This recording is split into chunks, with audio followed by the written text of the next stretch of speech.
And a pleasant good evening to you, and welcome to Ozinga Field.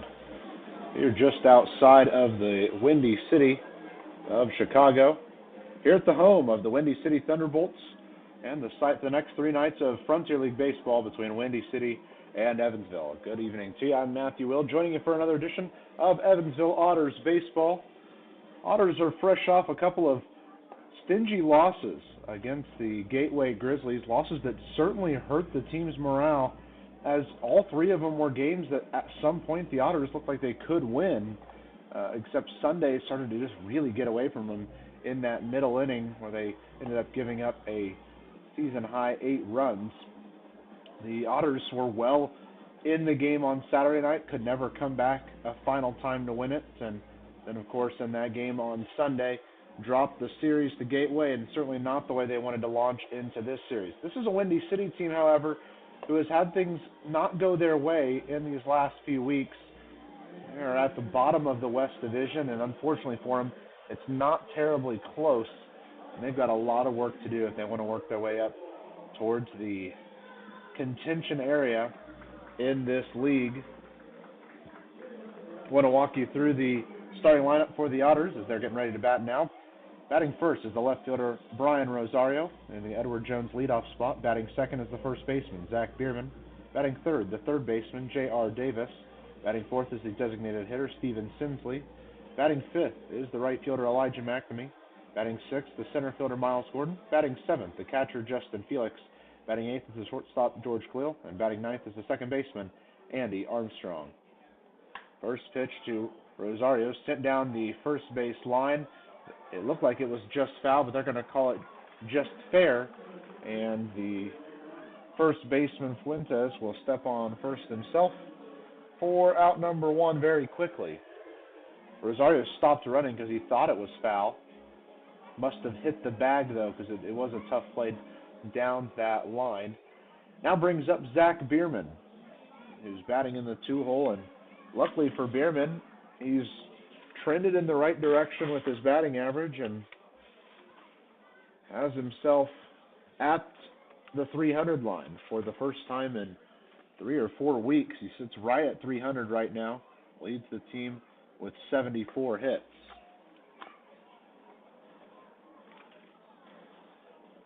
Even count at 1-1. Pitch comes home and zoom down the right field line, down for a base hit. Bierman's going to round first and head towards second. Finally, the ball is picked up, and he's got himself a 1-out stand-up double for the Evansville Otters. That's the way that certainly the man with the best batting average on this team wanted to start his game off. And now it sets up J.R. Davis and Steven Sinsley to potentially bring him home. J.R. Davis is at the plate now. Davis on the season, batting .266. He has played a remarkable amount of games for the Otters. In their 71 games they've played as a team, he has started 67 of them. That is a team high. First pitch to him is sent down the right field line, but foul by about 8 feet. Might have been good for another double had it stayed fair. Otters are here for the next 3 nights, then they'll travel a few miles to the east to face off against Joliet and the Slammers.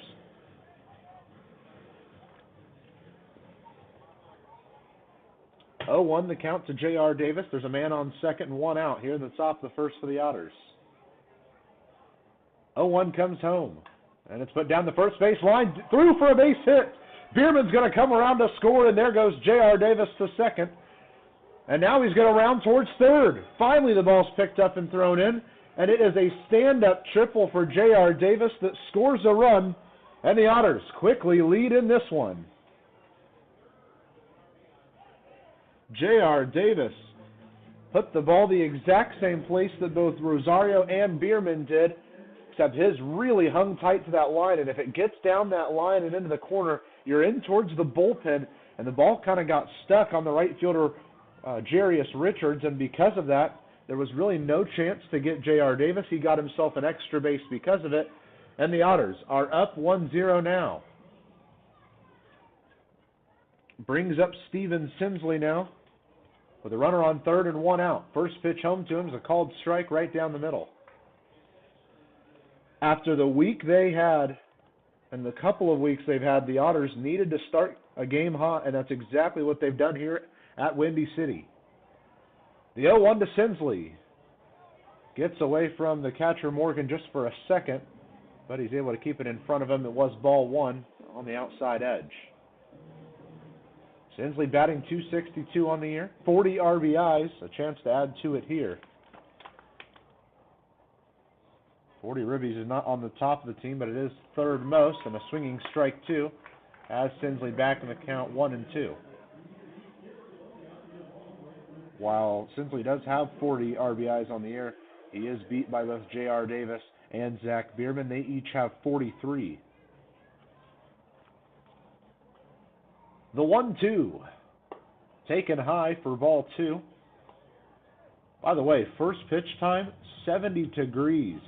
It is an absolutely beautiful day here in Sherwood, Illinois. 2-2, works a bit inside, and it's a full count for Steven Sinsley now.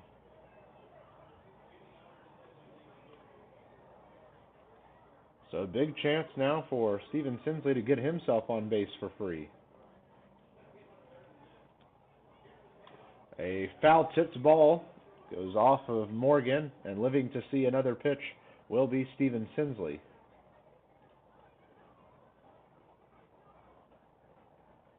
There's just a little bit of breeze, but not enough that it will do anything with any of the baseballs here tonight. Just a 70-degree day here in Crestwood. A 3-2 put into play over to the right side. It's picked up by Fuentes. He'll throw over to first in time for out number 2, but it does score J.R. Davis. And Steven Sinsley will bring in a run on the 3-1 fielder's choice. And the Otters lead hits 2 here in the first inning. Beautiful ballpark here at Ozinga Field. A little bit smaller than some of the ones you'll see in this Frontier League, but that doesn't mean that it takes any of the magic away. It's said to hold right about 3,200, but the way that this third base side stands sit, it's a very small seating section on the bottom edge, maybe 5-6 rows down there below. Then there's an upper level that has another 10 or 15. As the ball sent foul off to the first base side for a long strike one. So really, when you're standing down there on the field, it really feels like this left side, that third base side, is just sitting right on top of you because it just goes straight up instead of straight out. Really a rather cool thing. Elijah McNamee looking at an 0-1. Swinging strike two has him back in the count. This Windy City team won the Frontier League in both 2007 and 2008. Here at this ballpark. An 0-2, way outside is ball one. Otters are going to be throwing Brett Adcock once they come up to play defense in the bottom half of the first. The lefty looking to keep this game where it's at. A 1-2 stays just above the elbows for ball two. We've got an even 2-2 count with 2 outs.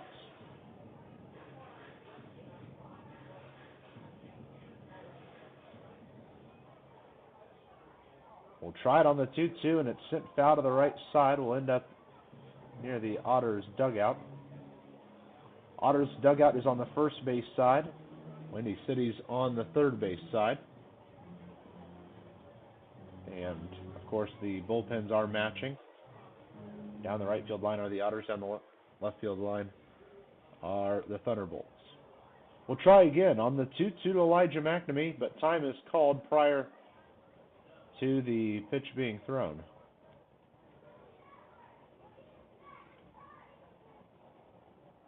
A 2-2, low and inside, and McNamee's got himself a full count now. Both corners are 330 to the corner. It's 375 to the gaps here, and 400 dead center. 3-2 to McNamee is fouled right back into the netting, and he'll keep himself alive once more.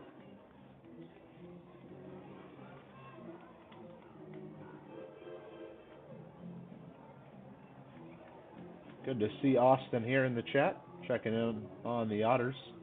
Don't you worry, Austin. Otters are already up 2-0. 3-2 to McNamee. Fouled off towards the right side. Long run for Fuentes, and he will run out of room. It will remain 3-2 as the count. Like I mentioned a little bit ago, Otters are on the road all week here just outside of Chicago, but then they are back in town next week on Tuesday, Wednesday, and Thursday to face off against this Windy City team for the final time in 2022. After that 3-game set, only 6 home games left for the Otters. Again a 3-2, and again McNamee fouls one off and keeps himself alive. Wonderful at-bat for Elijah McNamee.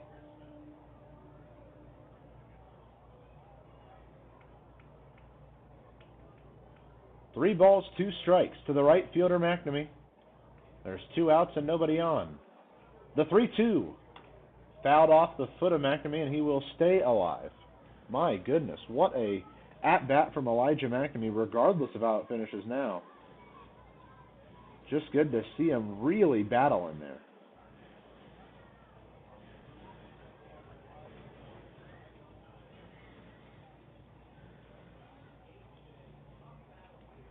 Three balls, 2 strikes again to McNamee.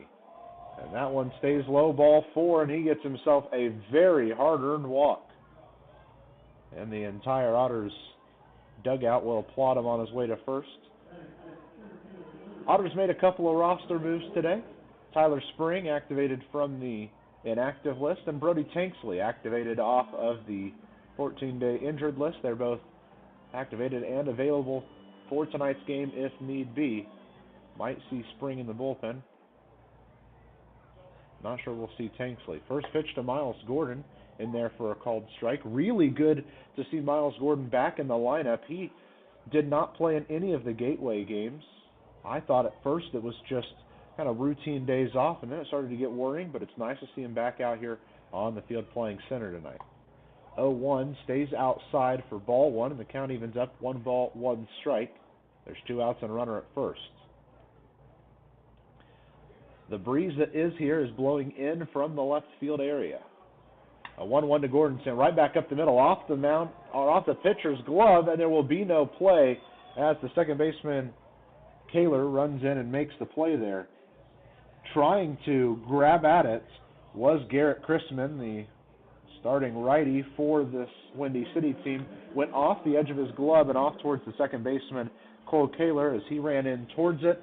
He finally got to the ball. By the time he did, there was no play. There's now runners at first and second with 2 outs here in the top of the first. They're going to call it an infield base hit for Elijah McNamee. For Miles Gordon. And because of that, there's runners at first and second. First pitch to Justin Felix. This is for ball 1. Excited to have you joining us here for Otters baseball, just outside of Chicago, Illinois. We are here in Crestwood for the week. A 1-0 to Justin Felix is fouled back towards the wall behind home, and his count evens up at 1-1. Felix is batting .233 on the season, has himself 25 RBIs, and could add to it with a solid base hit somewhere out there. The 1-1 to Justin Felix. Misses well outside. The throw out to second is not in time. McNamee had wandered a bit too far off of second for the catcher Matt Morgan's liking. But no worries, McNamee back in time. 2 on, 2 out, 2 across for the Otters here in the top of the first. Justin Felix trying to add to it. He's got a 2-1 count.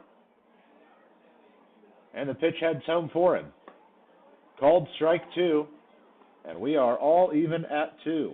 2 balls, 2 strikes, 2 outs, 2 on, and 2 across in the inning.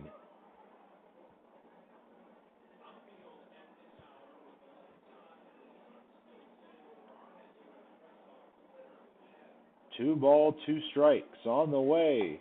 Ride tying inside for Felix, and it's another full count for an Otter here in this half inning.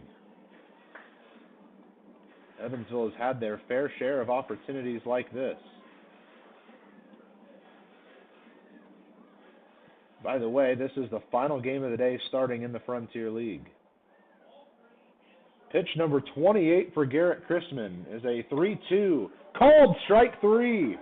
Justin Felix thought he had himself a walk, but the Otters will be sat down via looking strikeout, but not before 2-run score for the Otters. One on an RBI triple from Davis, the next on a Steven Sinsley RBI fielder's choice. We've played 1/2. It's Otters 2. Windy City coming to bat.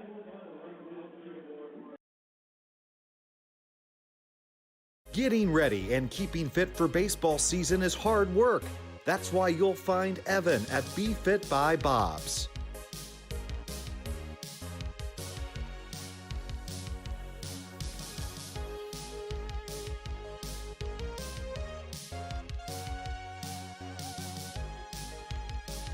Getting fit, healthy, and well. Be like Evan.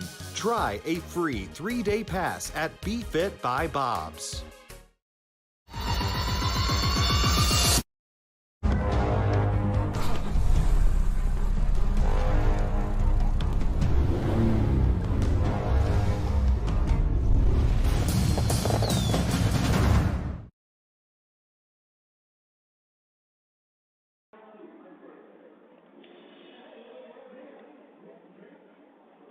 And as we head to the bottom of the first inning, Evansville already on top 2-0 after Brian Rosario grounded out to the first baseman. Bierman and Davis had back-to-back base hits. Bierman a double, Davis a triple. Davis scored the first run.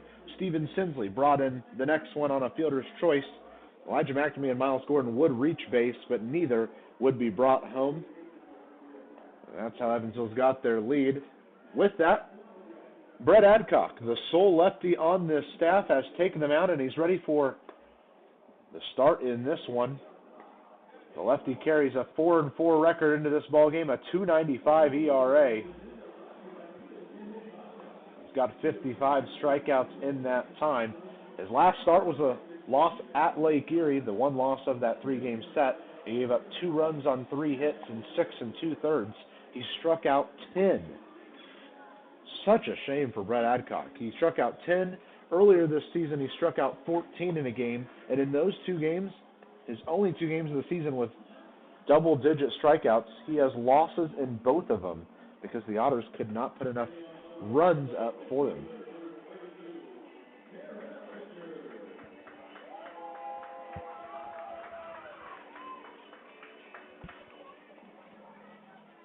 So we're ready for Jarius Richards to lead things off here in the bottom of the first inning.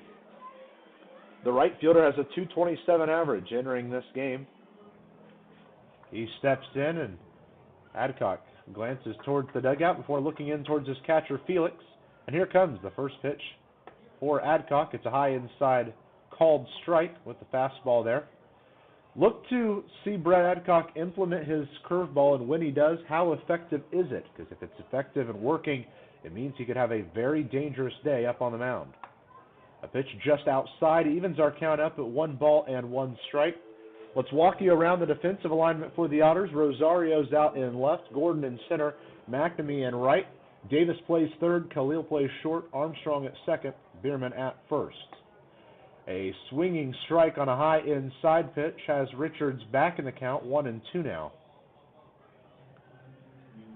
Last one around the area is Felix behind the plate, and Adcock on the mound. That pitcher-catcher battery is sponsored by the Answer Auto Repair East.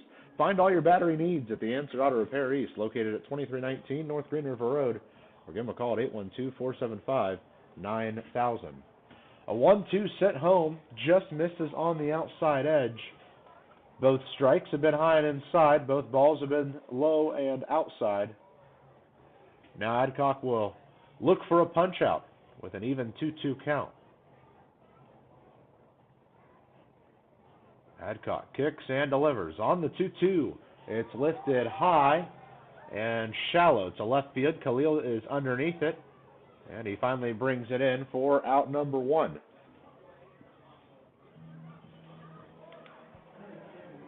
One out here in the bottom of the first, and Jake Boone, the third baseman, will make his way towards the plate.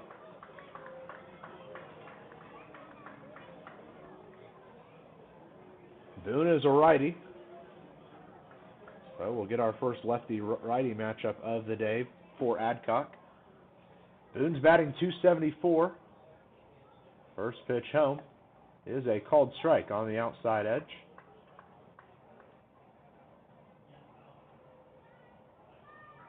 Jake Boone settling in already, ready for his own one pitch. Nobody on, one out. Cranks the ball to the left side. It's into the glove of Davis. The long throw across is in time for out number 2, just barely there.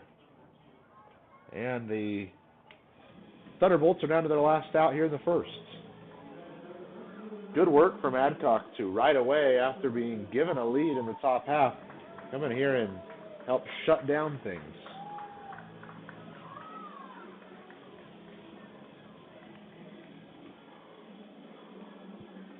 So the lefty Dan Robinson makes his way to the plate. The left fielder is batting .271 on the season. The first offering to him here, big curveball that never broke downwards, and it stayed up high for ball 1.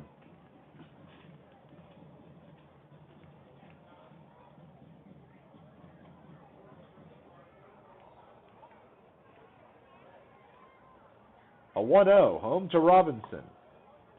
Catches the zone on the outside edge. Might have been helped by the frame job there from Felix. But regardless, it evens the count up at 1-1.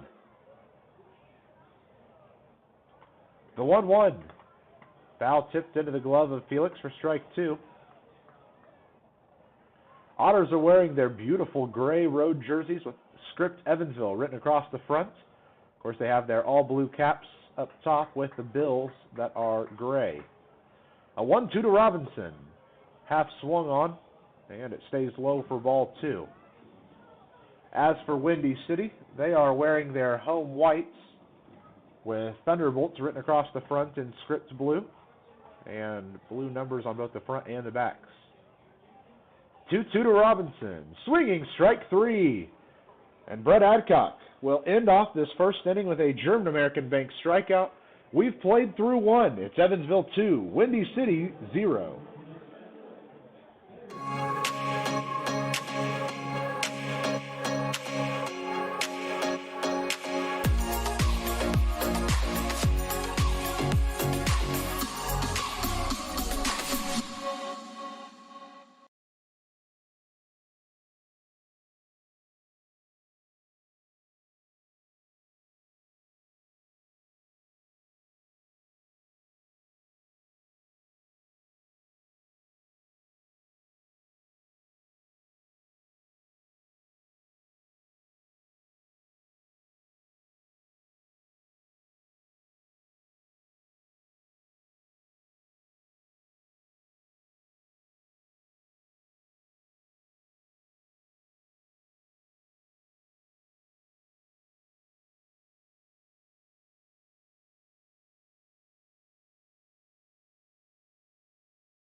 To the top of the second we go, and Evansville is holding on to a 2-0 lead after their good explosive top of the first. And because of that, they were able to carry some good momentum into the bottom half, and it was a really quick inning for Brett Adcock. Caused a pop-up, a ground out, then got himself his first German American Bank strikeout and shut things down. Might end up being a bit of a chilly night here, as we're already down into the 60s here in the second inning, 68 to be exact. The shortstop, George Khalil, making his way to the plate now. First pitch home. Catches the zone for a called strike. George Khalil batting .225 on the season. An 0-1 is sent over the glove of the extended second baseman, and George Khalil is going to have himself a early base hit here in this one. Looks like for a while that Kaler, the second baseman there, was going to be able to get to it. He ran to his right, extended the glove, but was maybe 2 or 3 inches too short, and it got into right center for a base hit.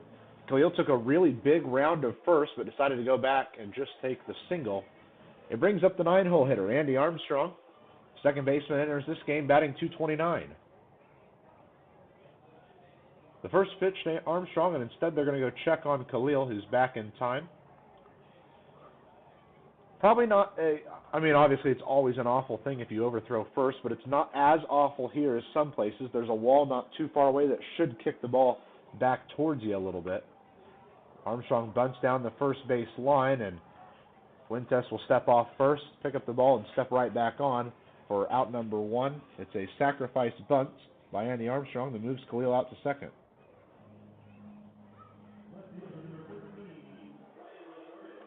Back to the top of the order we go, and the Edward Jones leadoff hitter of the game, Brian Rosario.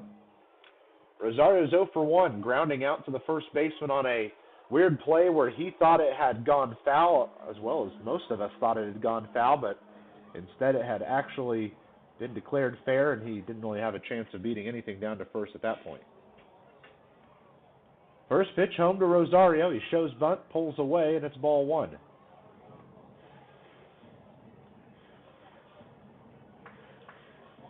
Tell you what, this ballpark has a really unique feel to it. It almost feels like a college stadium, because it's just right there on top of you if you're on the field. It's really unique. A 1-0 to Rosario. He shows bunt again, pulls away, but it is called strike 1. Plus, we're just kind of nestled down here inside Crestwood, Illinois. I mean, driving on the main road past, if you didn't see the stadium lights sticking up, you would drive right past the places. It's kind of nestled back in here a little bit. A 1-1 to Rosario. He swings away, and it's just kind of chopped back foul in towards the netting behind home plate, and it counts 1-2.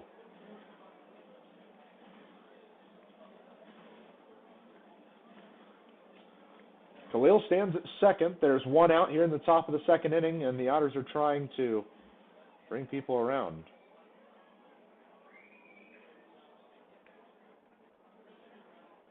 A 1-2 to Brian Rosario is lifted high and foul. It will get out of play to the left side, and the count will remain 1-2.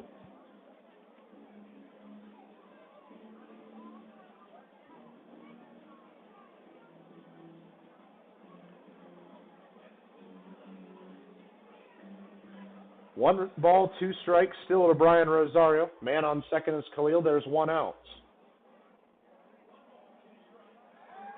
We're going to go out and check on Khalil. It's actually a rather close play, but he's back in time.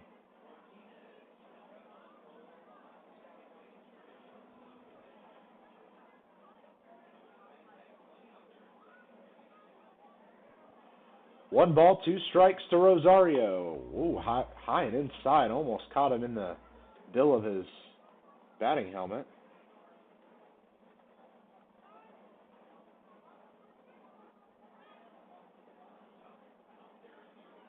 So the count evens up at 2 balls and 2 strikes. Long wait for Rosario to step back in. He was waiting on Khalil to step off. Khalil's got his lead. Rosario's back in. The count's 2-2. 1 out, runner on second. Otters have to find a way to make this at-bat productive. And Rosario was uncomfortable with how long he had to wait. He calls time and will reset.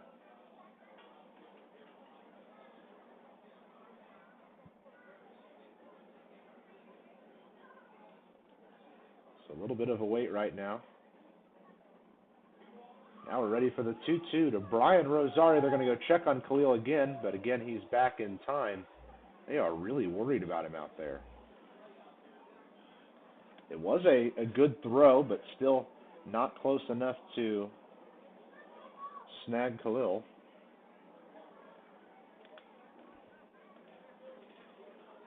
Two the count to Brian Rosario. We finally get a pitch home. Rosario fouls it away to the left side. That pitch was way outside, but Rosario still wanted to try to go after it.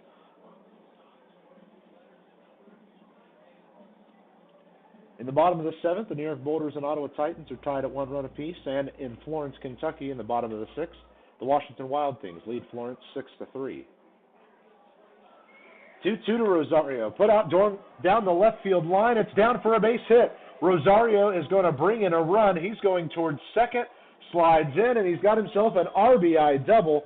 And the Otters lead by 3 here in the top of the second inning.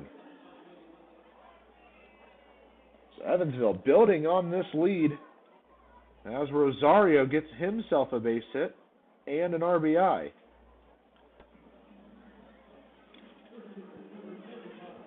So that will bring Zach Bierman to the plate, who got this all started 1 inning ago with the double down the right field line. He was then brought in by J.R. Davis's triple. First pitch to Bierman, swinging strike 1, has him back in the count. Good to see Rosario just switch places out there. Get the Otters an extra run of support. The 0-1 to Bierman, taken outside for ball 1, and the count evens. Of course, as always, want to hear where you're listening from. If it's Evansville, let us know. If it's somewhere else, let us know. 1-1 to Bierman, taken inside, but it is called strike 2. We are here in Crestwood, Illinois at Ozinga Field, home of the Windy City Thunderbolts, the 2-time Frontier League champions, 07 and 08. 1-2 to Bierman is lifted high. It is foul, but the third baseman Boone's underneath it, and he ends up making the catch almost right on top of third base, so they're going to say it was on the foul side. So a foul out by Bierman means there are now 2 outs, but still a runner there at second. So J.R. Davis, who brought in the game's first run with an RBI triple in the first, making his way to the plate now. He's got a runner on second, 2 outs. First pitch stays low, ball 1. Jason, good to have you here on the Otters Digital Network tonight, listening from Houston. Awesome to hear. Glad to have you here. Davis waiting on the 1-0. Again, low inside, and he's ahead 2-0.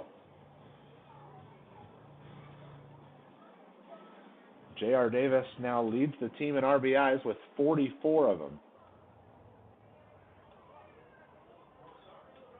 2 balls, no strikes, and the pitch comes home. Stays just a hair low, and it's 3-0 now the count to J.R. Davis. By the way, the pitch count for Garrett Chrisman nearing 50 already, and we're only in the second inning.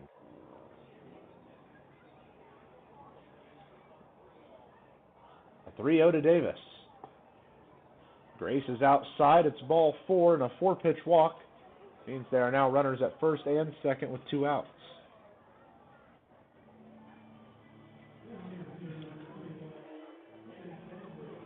So Steven Sensley will make his walk towards the plate. He grounded into a fielder's choices last time up, but it scored a run. Man, could the Otters... I don't know if I'd say the Otters could use it, but the Otters would love one of Steven Sensley's big blast home runs out towards right. Give them plenty of cushion in this game. It would double their lead, in fact. First pitch to Steven Sensley. Stays just a hair outside ball 1. That's a challenging pitch.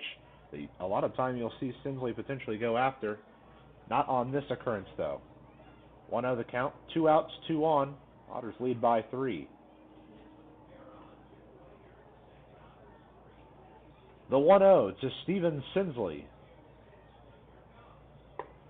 Stays inside the zone at the elbows for a called strike, and it doesn't look like Sensley really loved the call, but he'll regroup now with an even count, 1-1.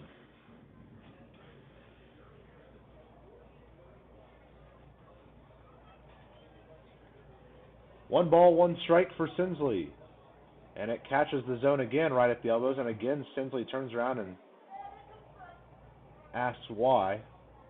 The home plate umpire is Shane Cannon. First time the Otters have had him this year.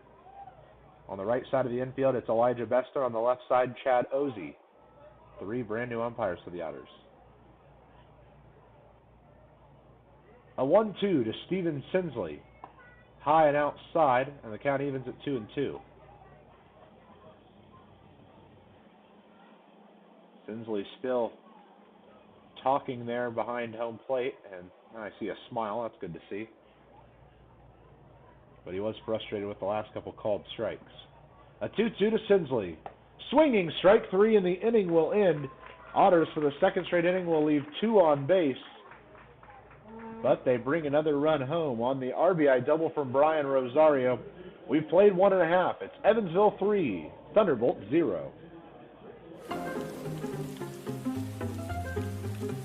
Cheer up, Evan. This rain will be out soon. You should download the 14 First Alert app and see for yourself. You can see what's coming up to 7 days in advance, or you can break it down hour by hour. Check out live radar so you can see what's happening in real time. And you can watch 14 News live directly from the app. See, there's nothing to worry about. Stay in the game with the 14 First Alert app. Welcome to a place that feels like home. A place that cares about all of you. Built to help you grow in more ways than you could possibly imagine. To make new friends, travel new paths, soar to new heights, and deepen your spiritual experience. Welcome to Oakland City University.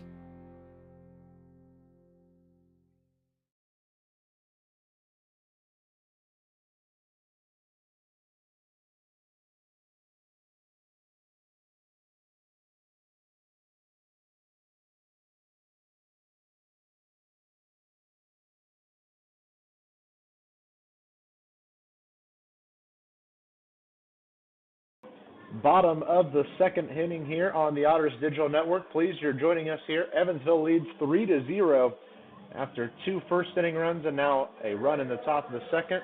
Brett Adcock and the Otters defense returns to the field of play with that 3-run cushion. They will face the 4, 5, 6 hitters of Bryn Spillane, Peyton Robertson, and Matt Morgan. Adcock taking his time to step up on the bump, looks ready to go, and is looking in towards his catcher, Justin Felix. The first pitch comes home, swung on and missed. Looks like it was actually foul-tipped into the glove of Felix. And quickly down 0-1 is Bryn Spillane.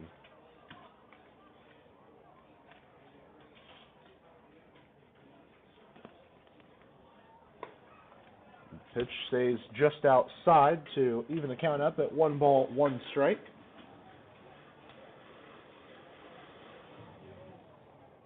Perfect night for baseball here, by the way. First pitch temperature was 70, now it's at 68. As the ball stays just a hair outside. It's a shame that it's a Tuesday night, otherwise this ballpark would be absolutely packed. A 2-1 towards Spillane is lifted high, foul off to the right side. It's going to get out of play. And with it, the count will even up at 2 balls and 2 strikes. You can catch every single game this week, and for that matter, every game for the rest of the season right here on the Otters Digital Network for free and audio only. Then once the team's back in Evansville next week, you can catch us on Flow Sports as well. I'll have Bill McEwen sitting next to me for those.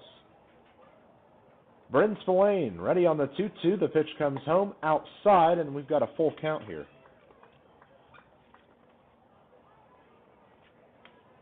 Adcock had got himself ahead in this count and now sees a full. Would hate to see him give up his first base run of the game like this. A 3-2 comes home. Half swung on. Did he go? Yes, he did, says the first base umpire, Elijah Bester. And it is a German-American Bank strikeout for Brett Adcock, his second of the day.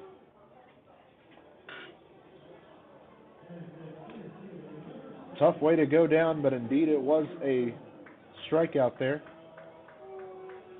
And it's met by some disappointment by both the fans and by Spillane himself. But it is out number 1, and it brings up Peyton Robertson. The center fielder is hitting .242 on the season. First pitch home. Stays a bit outside, ball 1. It is an absolutely perfect time to be playing right now as the sun has completely left the playing surface. Nobody out there has it in their eyes. 1-0, chopped foul right back in front of home plate. Felix will pick it up. The throw to first is in plenty of time for out number 2. And I tell you what, the incredible coverage that we saw there as well. Andy Armstrong bolted over there to play backup just in case it got past Bierman. Elijah McNamee came running in. George Khalil and J.R. Davis were both near the pitcher's mound. They had both run in so far. Everyone was trying to get themselves in a place where they could help out the play if need be. Officially, though, it is a 2-3 fielder's choice. Now with 2 outs, Matt Morgan, the catcher, makes his way to the plate. And it's a hefty cut for strike 1. Brett Adcock looking to get himself in the win column after a couple of tough luck losses recently. 0-1 to Morgan. Ball's in for a called strike.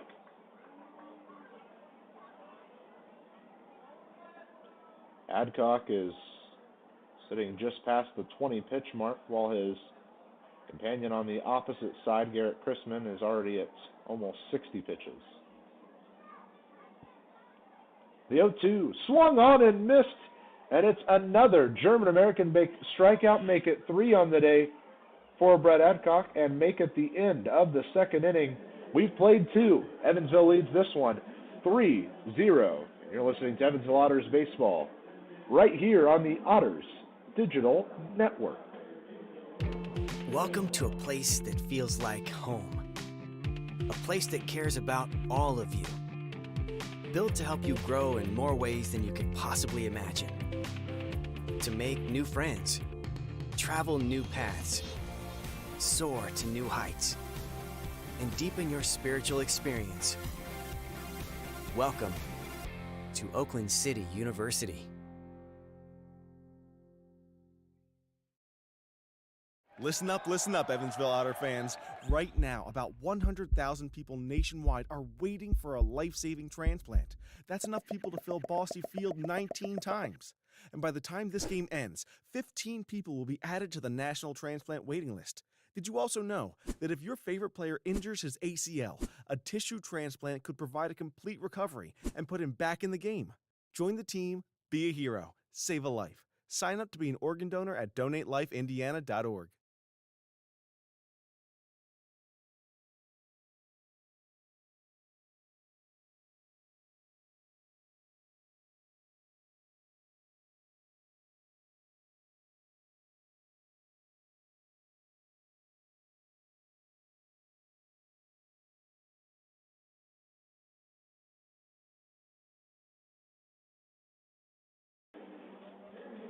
Welcome back into Ozinga Field in Crestwood, Illinois. Before we go any further, we want to remind you that Evansville Otters Baseball on the Otters Digital Network is brought to you by Working Distributors Evansville. Thanks to Working Distributors for partnering with the Otters. We're glad to have you as part of our family. Otters return to Bosse Field next week on Tuesday night. They'll face this Windy City team once again. It'll be the final time this year that the two face off in a 3-game set there at Bosse. Catch a Taco Tuesday on Tuesday night, Senior Connection Wednesday on Wednesday night, and a Thirsty Thursday on Thursday night. Leading off the half inning for the Otters will be Elijah McNamee, and he launches the ball out towards left field. Robinson will run back towards the wall, at the wall, and it's off the top of the wall. McNamee has himself a double. It hit the very top piece of protective guard at the top of the fence. In fact, if they didn't have that guard up there and just had the top of the fence, it might have worked its way over the fence. My goodness, Elijah McNamee got a hold of that ball, but it was just a few inches short, a few centimeters short of getting out of this ballpark. So he stands at second with a stand-up double, his second time on base today. First pitch to Gordon is bounced towards the right side, played by Kaler over to first in time for out number 1. It does advance McNamee to third, though. So make it a 4-3 fielder's choice, but it does move the runner. And the catcher, Justin Felix, is making his way to the plate now with a chance to bring in an extra run for Evansville.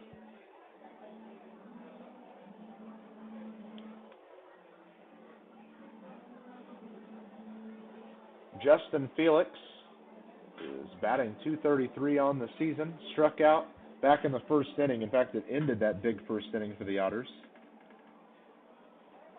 Struck out looking on a very close pitch. First one home is zoomed down the left field line, but a few feet foul.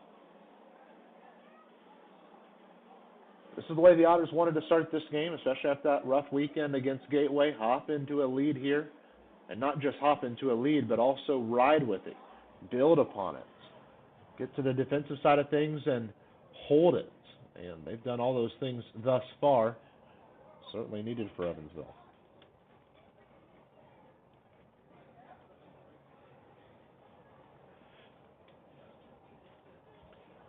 The 0-1 to the catcher, Justin Felix. Again, sent down the left field line, except this one will end up in the dugout of Windy City. This ballpark has a huge amount of space to the backstop, but then as it goes down the right and left field lines, it closes in towards the field so that about 20 feet shy of the corners, it pinches into maybe 8 feet away. A swing and a miss is a strikeout for Felix, and it did get away for a second from Matt Morgan, but not enough for McNamee to come home. It's 2 strikeouts on the day for Felix, 3 on the day for Garrett Chrisman. The shortstop, George Khalil, makes his way to the plate, singled his last time up, came around to score on Brian Rosario's double.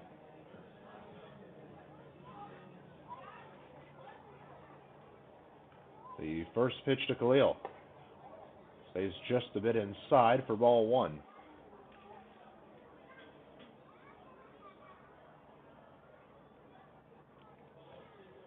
(1-0).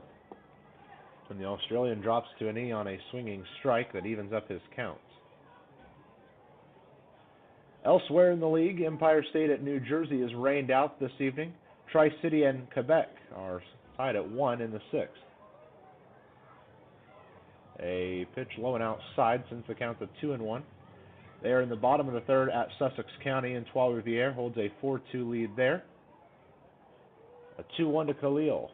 Stays a bit inside. He's ahead in the count 3-1 now. In the Metra Series, not too far from here, Joliet and Schaumburg are still scoreless in the bottom of the 5th inning, and the final other game taking place tonight is Lake Erie at Gateway. They're scoreless in the 4th. Ball sent straight back up the middle by Khalil. Goes off the mound crazy into the hand of the shortstop, Martinez, who tries to make a throw to first. And it's, to be fair, a rather crazy play there. But the Otters are going to get themselves another RBI on a very wild single. That almost got, they're showing the replay up on the video board now, that almost got over to first in time to retire Khalil. I tell you what, Martinez made a play from nothing there at short, but because of the bad hop off of the mound, George Khalil's got himself not only his second hit of the day, but also his first RBI. And with it, the Otters now lead by 4. It'll bring up the 9-hole hitter, Andy Armstrong. His last time up, he just sacrifice bunted Khalil over, and then, of course, Khalil was able to score on the next play, so it was for good. Khalil stands at first. There's 2 outs with Andy Armstrong at the plate now.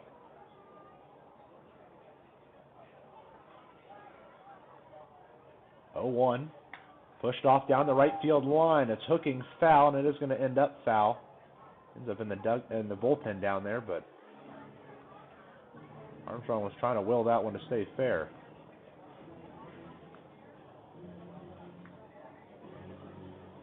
Armstrong has 19 RBIs on the season. Would take quite the hit to bring Khalil all the way around.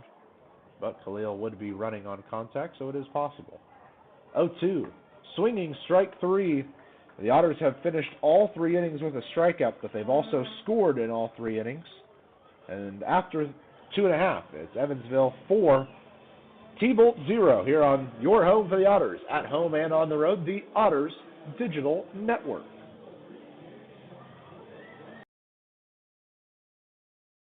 Getting ready and keeping fit for baseball season is hard work. That's why you'll find Evan at Be Fit by Bob's.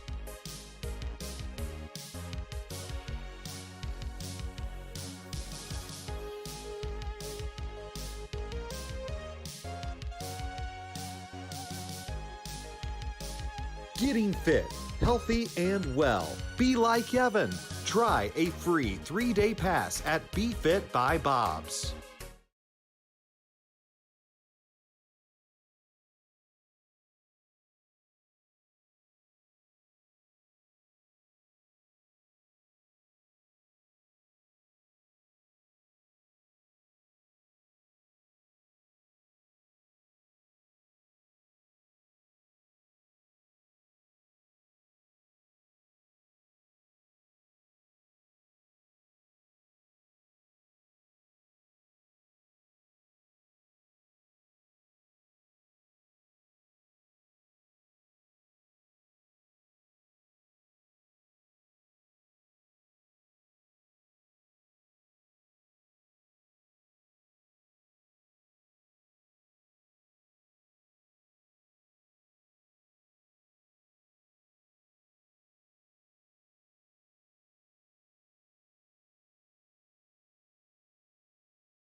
To the bottom of the 3rd we go. Evansville on top 4-0, and Brett Adcock and the Otters return to the defensive side of the field. Right now, Brett Adcock is sitting pretty, as he's got 3 German-American baked strikeouts, 2 in that 2nd inning. First pitch home is a called strike to Bryn Martinez.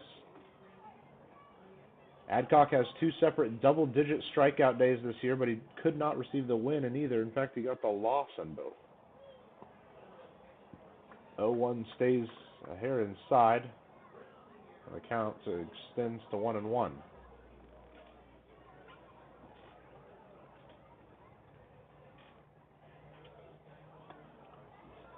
Another outside pitch. The fastball can't find the zone.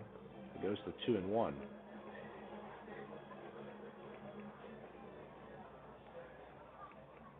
2-1 to Martinez. Called strike on the outside edge. Their radar gun says 81, but that is hard to believe after the last 2 pitches have looked a little quicker than that. 2-2 home. Curveball never really broke, and it stays at 80 or 72. Keep an eye on that radar gun and see how it changes this evening. As a 3-2 is pushed off towards the right side, McNamee will run in, and it falls right in front of him for the first base hit of the game for Windy City.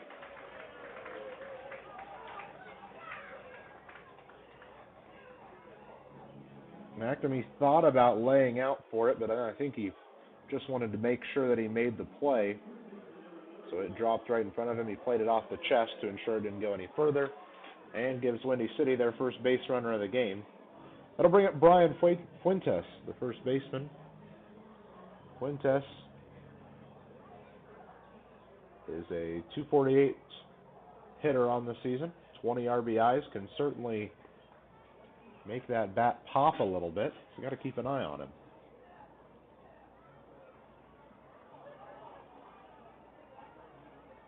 The 1-0 towards Fuentes. Again outside. And just here in this half inning, Brett Adcock has struggled to hit the zone a little bit. Nods home at his catcher, Felix. And the 2-0 makes its way towards home. Stays inside for ball 3. And Adcock really looking for a pitch that can get him back on track.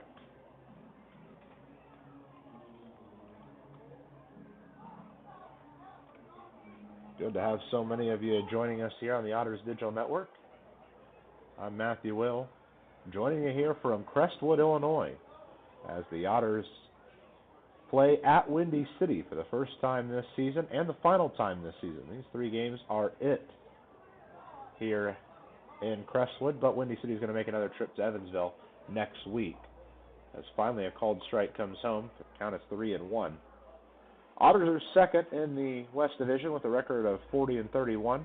Windy City sits at the bottom of the West Division, 26-44.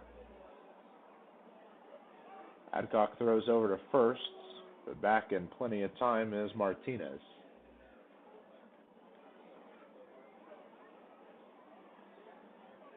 The sun has pretty much set here in Crestwood, and the stadium lights are doing their thing. A 3-1 outside, and there's runners at first and second to start off this half inning.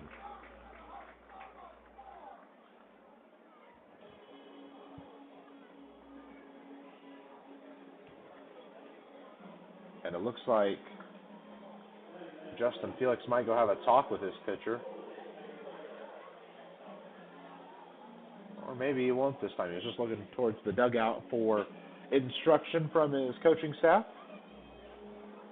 Headman Andy McCauley and pitching coach Max Peterson standing right there at the edge, giving signs out towards both Felix and Adcock. And then, as usual, Billy Easley and Bobby Siegel just a few steps down the line from him. No balls, no strikes, as we kick off the new at-bat to Cole Kaler, who bunts to the left side. It's picked up by Davis. He'll throw over to first and bounces it in for out number 1.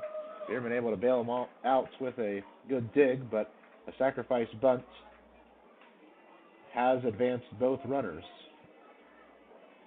And there's 2 men in scoring position with just 1 out, and the top of the order coming back up for Windy City.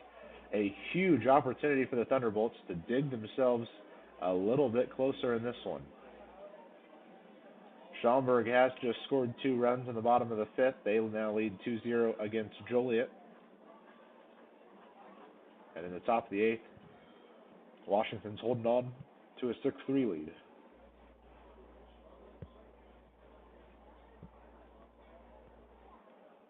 First pitch to Richards. Catches his own for a called strike 1. It was near the elbows. Late called strike 2. I thought at first it wasn't going to get called, and then finally the home-plate umpire Shane Cannon turned and pointed. The 0-1 to Richards. Swinging strike 2. My goodness. He wanted to put 3 runs on the board with that swing.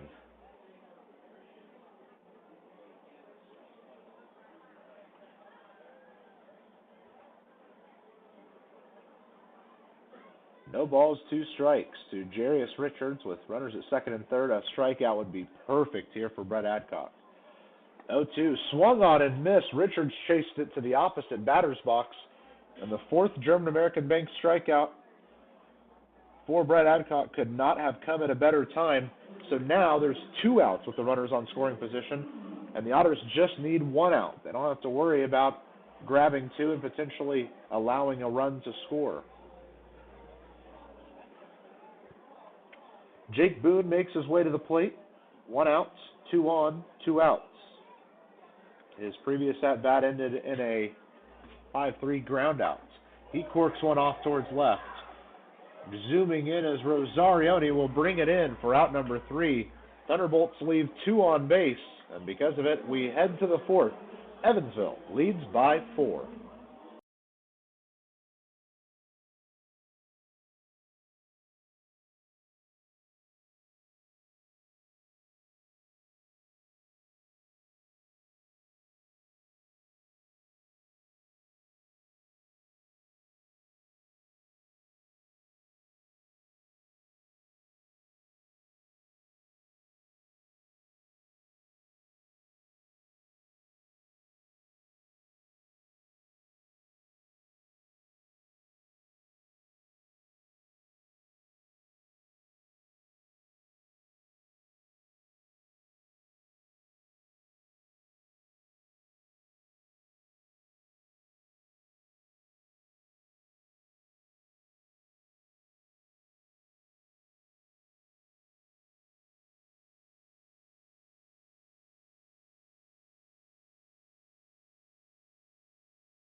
As we head to the top of the fourth inning here, Evansville holding on to a 4-0 lead. They've scored runs in each of the first 3 innings. Meanwhile, Brett Adcock does a great job there in that last half inning to not allow anything to the Thunderbolts. First pitch home to Brian Rosario, who's the Edward Jones leadoff hitter of the game. Already getting his 3rd at-bat of the game. He's 1 for 2 with a ground out and an RBI double. The 0-1 towards Rosario. Stays well outside, and the count evens up 1 ball, 1 strike for the left fielder. Of course, with Rosario in the lineup, it means that the Otters have a usual outfielder not playing. That's Jeffrey Baez tonight. He's just a healthy scratch, technically. He is available on the bench if the Otters need him, alongside Brody Tanksley, John Anthon. As a 2-1, falls in for a called strike and evens the count up at 2 balls and 2 strikes.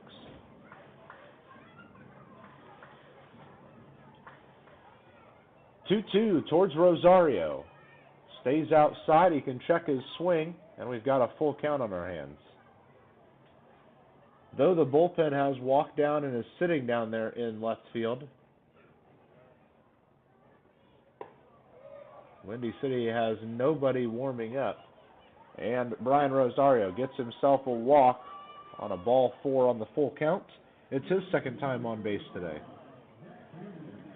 Brings Zach Bierman to the plate, who's also 1 for 2, a double in the 1st, a foul out in the 2nd.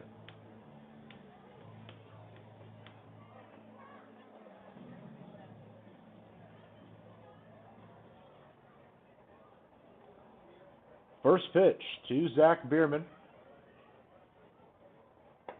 Stays a bit outside, ball 1.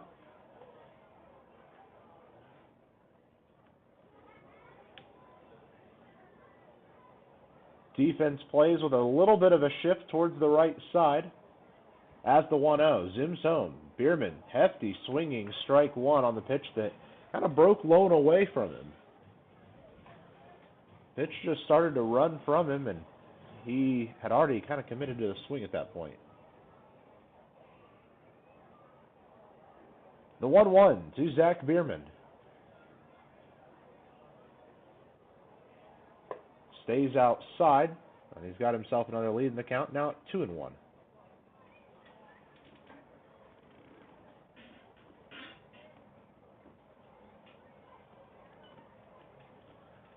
Rosario stands on first with no outs, and Bierman zooms one towards the right side. It's thrown to second for 1, back over to first, but not quite in time, as falling off of first was Chrisman after grabbing it.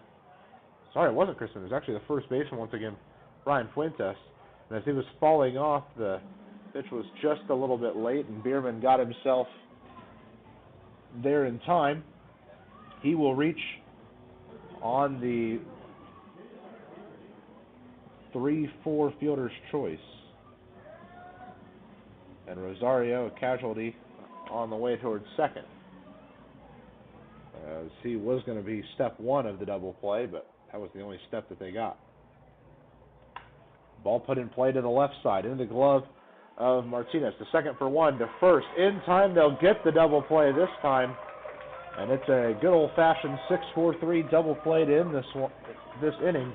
And for the first time tonight, Windy City has forced a scoreless inning from the Otters. We head to the bottom of the 4th. Otters still lead by 4.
So to the bottom of the fourth inning we go. Evansville held off the scoreboard for the first inning tonight there in the top half. And because of it, the lead remains at 4, and Brett Adcock will return out there to the bump. He's got 4 strikeouts so far in this one. His defense helping him out as well. We've got the throw out to second, and we are ready to keep going here as the 3-hole hitter Dan Robinson makes his way towards the plate. These two squads faced a little over a month ago, actually almost 2 months ago now that you look back at it. Man, the season has flown by. It was a 3-game set in Evansville, but the opening game was rained out. Otters won Game 2, and on the doubleheader on the final day of the series, the two teams split it. First pitch to Robinson, comes home for a called strike 1.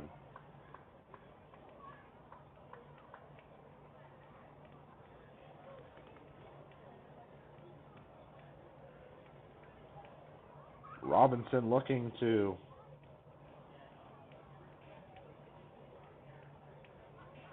help out the Barron hit category for the T-Bolts tonight. Just 1. It came in the last half inning, and they stranded him at third.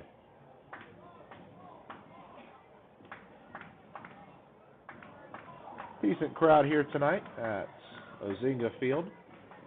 Weather's beautiful for him, 67 degrees. Pitch stays high for ball 1. Make it 1 ball, 2 strikes. Towards the left fielder, Dan Robinson.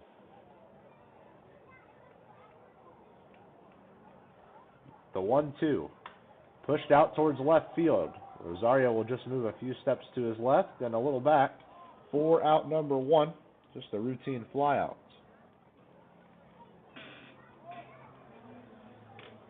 So with 1 out and nobody on, Bryn Spillane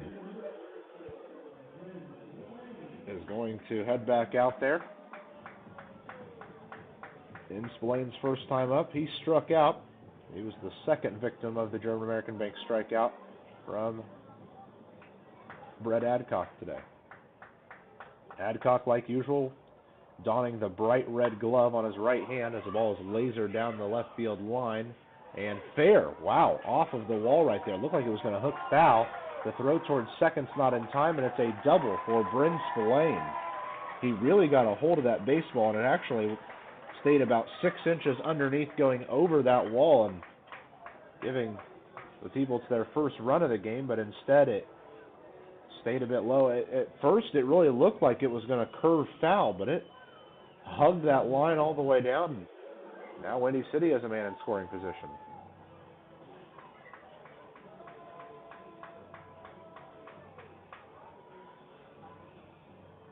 So with Spillane out there at second, Peyton Robertson makes his way to the plate.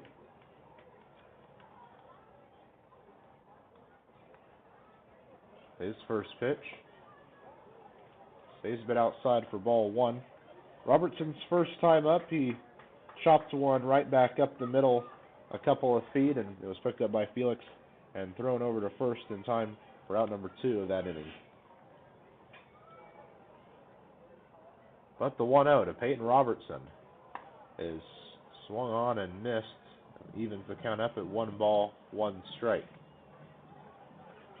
Otters have a couple of men in the bullpen doing their routine stretches, but nothing out of the ordinary, as Brett Adcock is still working well in this one.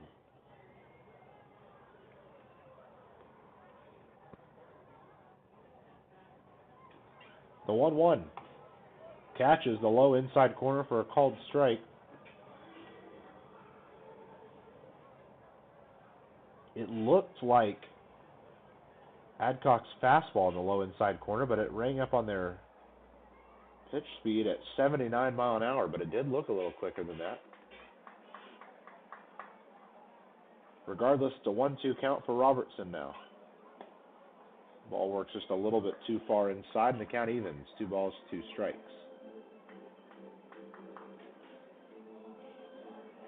They're celebrating Tuesday here at the ballpark, so tickets to get in were just $2, and hot dogs tonight were $2.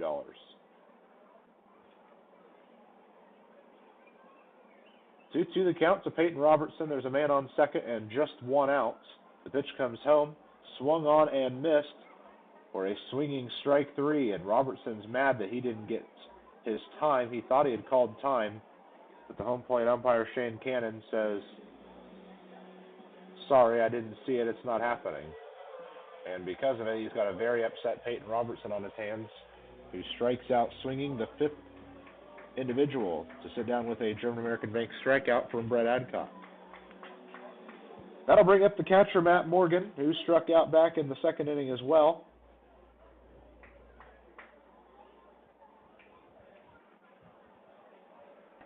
First pitch to Morgan is a swinging strike 1. That pitch just stayed underneath his bat. Swung right over the top of it.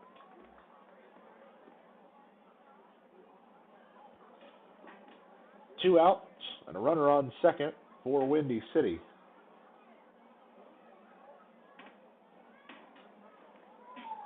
An 0-1. Sound like a cracked bat. The ball's hit right at Khalil. He'll play it over to first and plenty of time for out number 3. And the 1-out double from Spillane will not come back to haunt the Otters. They get out of this one. We head to the 5th inning. Evansville leads by 4. Cheer up, Evan. This rain will be out soon. You should download the 14 First Alert app and see for yourself. You can see what's coming up to 7 days in advance, or you can break it down hour by hour. Check out live radar so you can see what's happening in real time. And you can watch 14 News live directly from the app. See, there's nothing to worry about. Stay in the game with the 14 First Alert app.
We head to the top of the 5th inning. Evansville still holding on to their 4-0 advantage. Stephen Sinsley, Elijah McNamee, and Miles Gordon are the 3 due up in the half inning.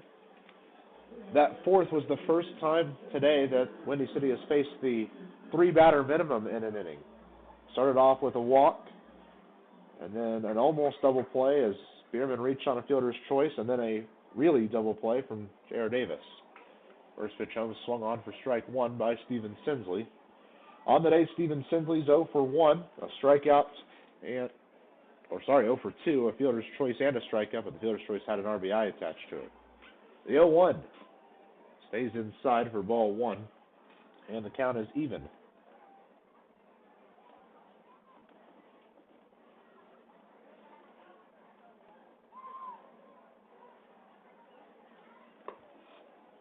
Pitch stays on the outside edge now. 2-1 the count towards Sinsley. He's got a lead.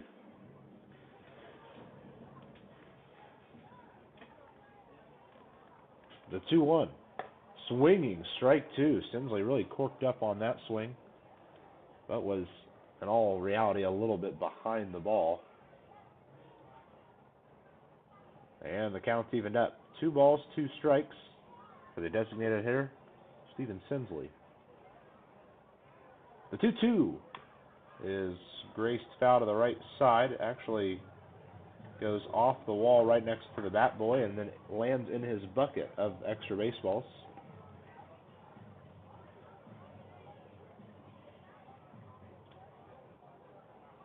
A 2-2. Sinsley sends this one out towards shallow center. Dropping back is the shortstop Martinez, who brings it in for out number 1 in the inning. Pop up to the shortstop. So Elijah McNamee, who's 1 for 1 on the day, a walk and a double, makes his way to the plate. The Otters only have 2 members who have not reached base yet, Justin Felix and Andy Armstrong.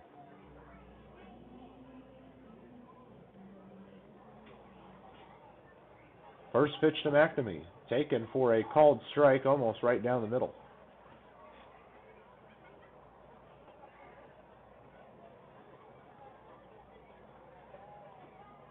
The 0-1, and McNamee just has to foul that one back into the netting.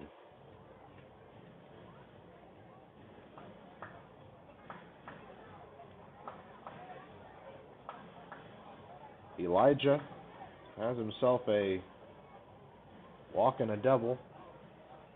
The walk was hard earned. I mean, that was maybe a 13 or 14 pitch at bat before he finally got the walk. Ended up going all the way to a full count after all of those foul balls. He fouls one back into the netting here, and he's back 0-2 still. So we shall try again on the 0-2 pitch to Elijah McNamee. Launched out towards left field again. There goes Robinson back towards the wall. Gone!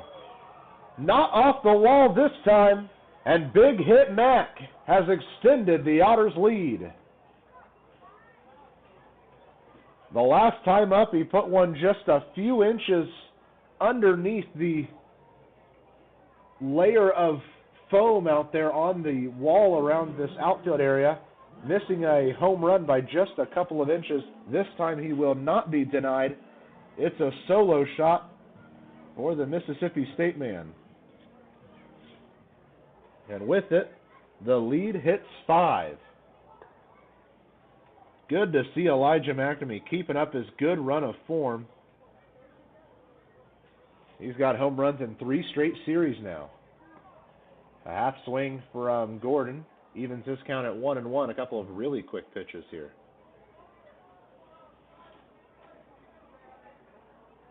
Miles Gordon sits at the ready for a 1-1, which stays outside for ball 2. And I'm sure this also makes life a little easier on Brett Adcock as well,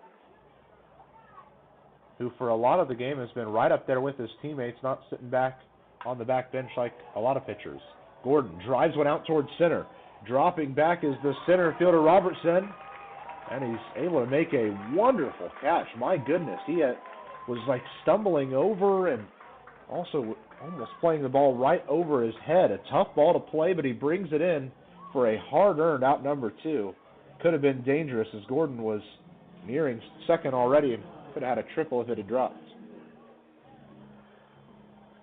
So now Justin Felix, who is one of the 2 Otters to not reach yet in this game, on his way to the plate.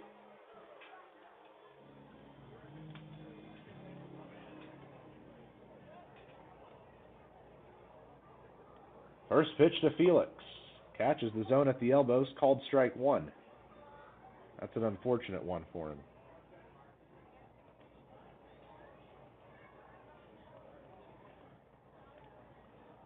The 0-1. And Felix takes another called strike, this one on the outside edge. And the Otters potentially 1 pitch away from seeing their inning end.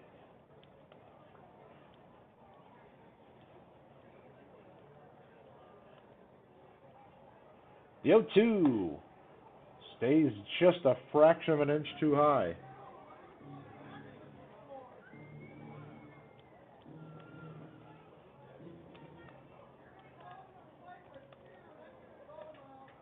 We'll try again now on a 1-2. Felix sends this one high but very shallow towards center. The second baseman, Kaler, is underneath it and brings it in for out number 3. But Elijah McNamee launches a solo shot over the left field wall, and because of it, the Otters have extended their lead to 5 as we head to the Center Point Energy center point of the game. Welcome to a place that feels like home. A place that cares about all of you. Built to help you grow in more ways than you could possibly imagine. To make new friends, travel new paths, soar to new heights, and deepen your spiritual experience. Welcome to Oakland City University. Listen up, Evansville Otter fans. Right now, about 100,000 people nationwide are waiting for a life-saving transplant. That's enough people to fill Bosse Field 19 times. And by the time this game ends, 15 people will be added to the national transplant waiting list. Did you also know that if your favorite player injures his ACL, a tissue transplant could provide a complete recovery and put him back in the game? Join the team, be a hero, save a life. Sign up to be an organ donor at donatelifeindiana.org.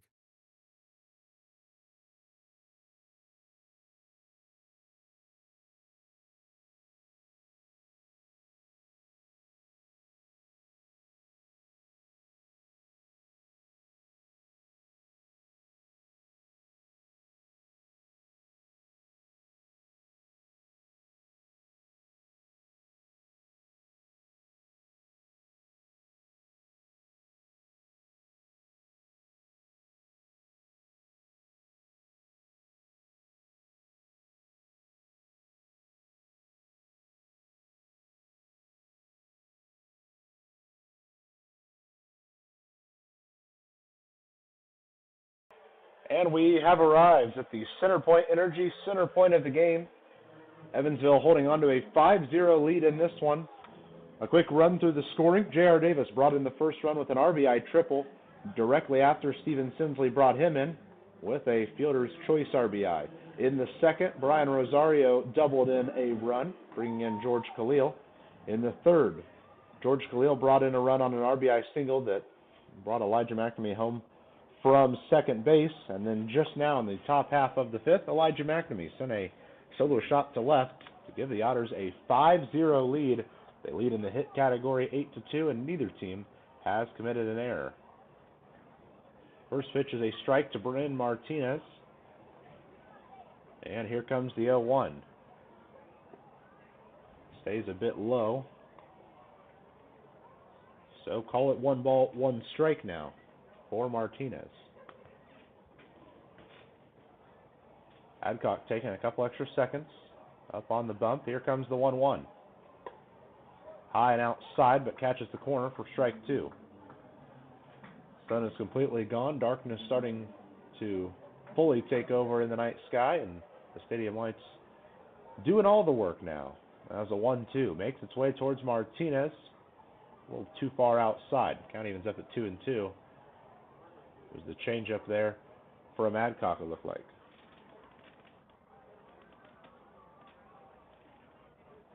Adcock nods home, and here comes the 2-2. Misses just a bit outside as well. A little bit of a gap right up the middle because George Khalil at short is playing almost directly between short and third, playing for the pull for Martinez. And Martinez will foul it to the right side, well out of play and out towards the parking lot. And the count is full for Martinez, the shortstop.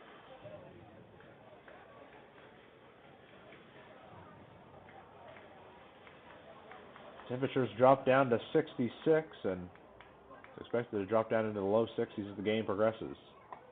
As a 3-2 stays way too high for ball four, and that is a really tough walk to give up for Brett Adcock, as he was well in control of that at-bat multiple times, but could not complete his strikeout.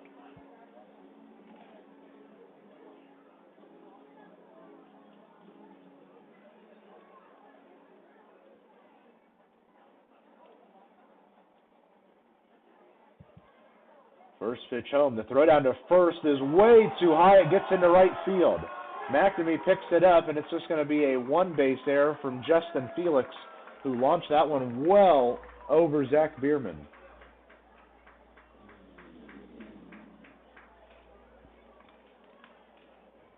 The last time Felix had a throwing error came there in that opening game of the Windy City series. That would come back to haunt the Otters a little bit. Or sorry, Game 2 of the Windy City Series. A 1-0 is pushed out towards the right field line, but it's going to get itself well out of play by 20 or 30 feet.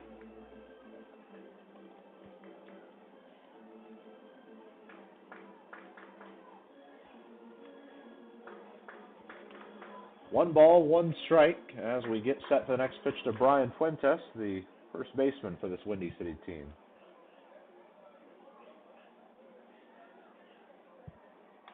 Another ball sent foul to the right side, and that will drop his count to 1-2.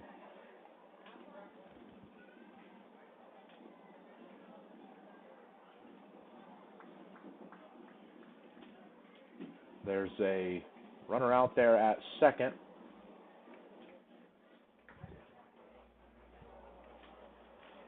With a 1-2 count towards Brian Fuentes. Nobody out here. Pitch comes home, and it's a half swing. Yes, he did. Couldn't quite hold it up in time, and it's another German-American bank strikeout for Brett Adcock. It's his 6th of the day. Still a runner out there at second.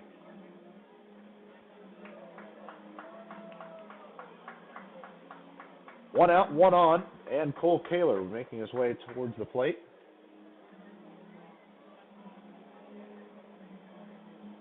The infielders going to play deep in the inside and shallow on the outside as both Davis and Bierman have their toes touching the infield grass area. Ball is sent out towards center. Dropping back is Gordon. He's underneath it for out number 2. They're going to try to advance the runner, and they will successfully. My goodness. Ren Martinez with really impressive speed. He beat it by a mile.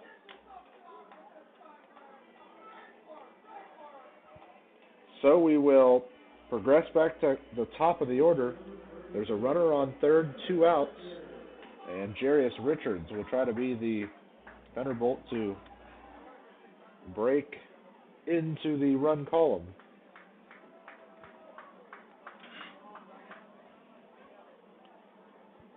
Adcock taking his time to get set up on the bump.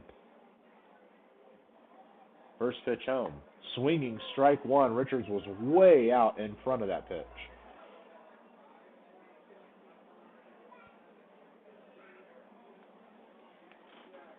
Adcock had him fooled there. Lefty Adcock sends home the 0-1, and it's way in the opposite batter's box. A great stop by Felix. Surely saves a run. The count evens up at 1 ball, 1 strike.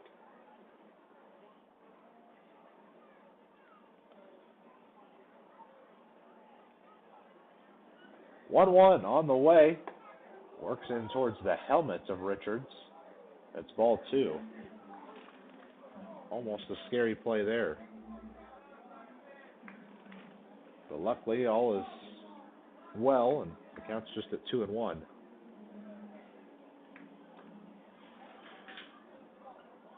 Runner at third, 2 outs and a 2-1 pitch.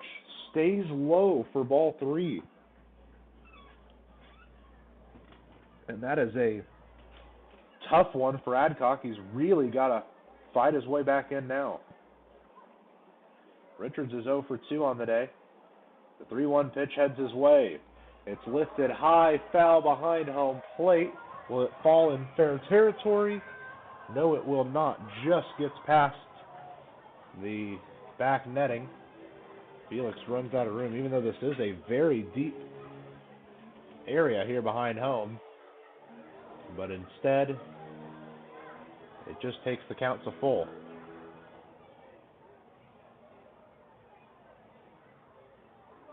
Three balls, 2 strikes to the leadoff man, Jarius Richards. There's 2 outs and a runner at third. Otters would love to keep him from scoring.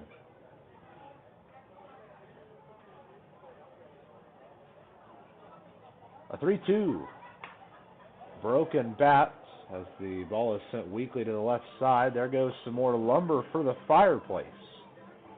No, you're not using the fireplace quite yet, but if you did, there would be some extra wood for it. Get your new lumber at our friends at Niehaus Lumber. It was quite the strange bat break, as it was squarely down the middle of the bat, but it wasn't loud, it wasn't explosive, it only fell a few feet over to his right side, but he does have to go get a new one.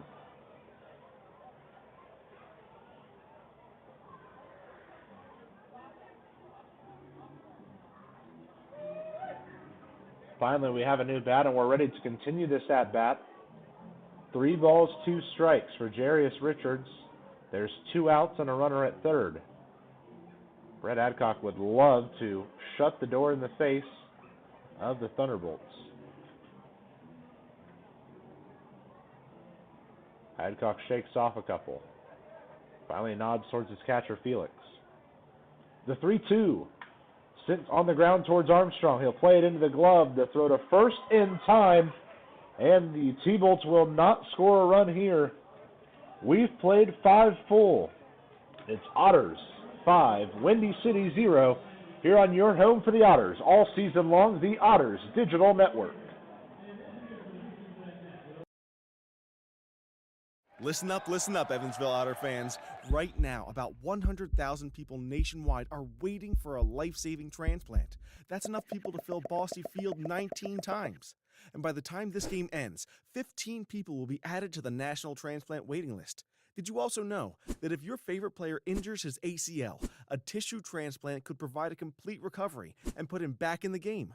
Join the team, be a hero, save a life. Sign up to be an organ donor at donatelifeindiana.org.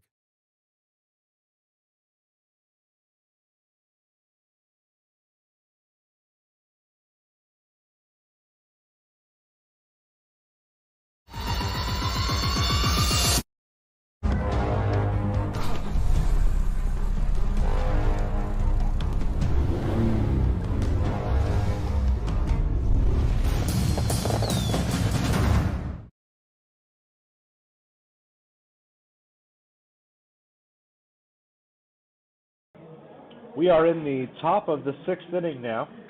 This is a great time to remind you that Evansville Otters baseball on the Otters Digital Network is presented by Budweiser, the king of beers. Andy McCauley making his jog over to the third base coach's box. Billy Easley his jog over to the first base coach's box. And we are ready for the top of the 6th inning. Otters are going to bring to the plate George Khalil, Andy Armstrong, and Brian Rosario.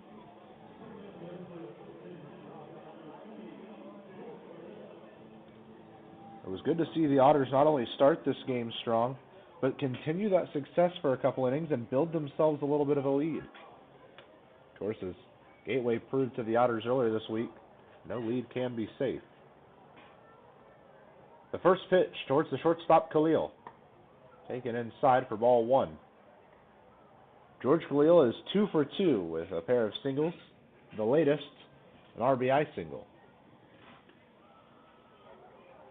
The 1-0 stays a bit too low in the zone, make it 2 balls, no strikes.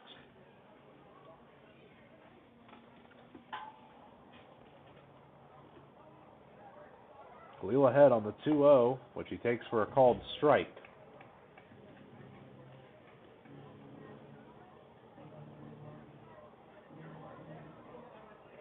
So there's 2 balls, 1 strike for the Australian. He thinks about going around, and it's a called strike on him. 2-2 the count. And Khalil's got to find something quickly if he wants to keep his perfect batting average tonight alive. 2-2. Off the handle of the bat, foul to the left side, out of play.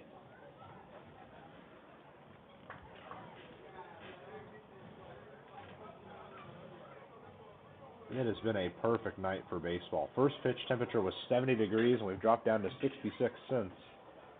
And there's no breeze tonight. It's just a nice opportunity to sit out here and enjoy some baseball. A 3-2 on its way home to George Khalil, and it's sent back up the middle off of his foot. And he will get another attempt at the full count after he walks this one off.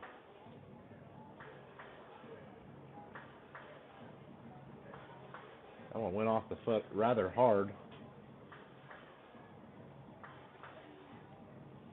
But he's all good to go.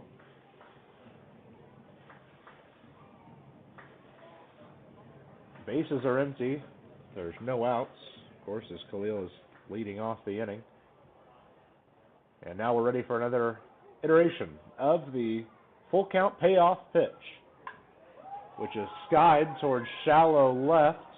Dropping back is Martinez, the shortstop, and he'll be the one to bring it in for the first out of the inning. So to the bottom of the order we go, and Andy Armstrong making his third appearance in this game.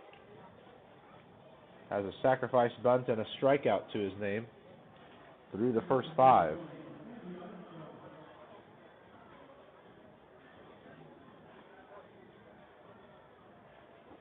Armstrong entered the game with a .229 batting average.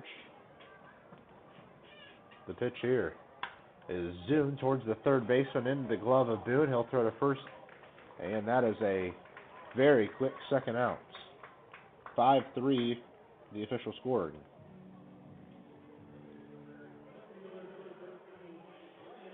So now we go back to the Edward Jones leadoff hitter of the game, Brian Rosario, who is 1 for 2 with an RBI double, a ground out, and a walk.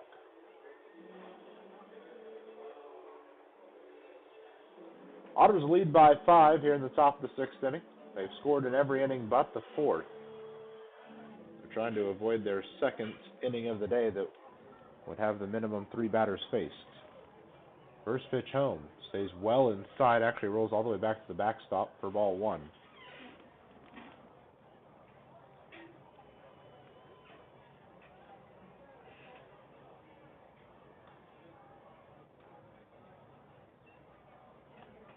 A 1-0 swung on and missed, evening the count up at 1 ball and 1 strike.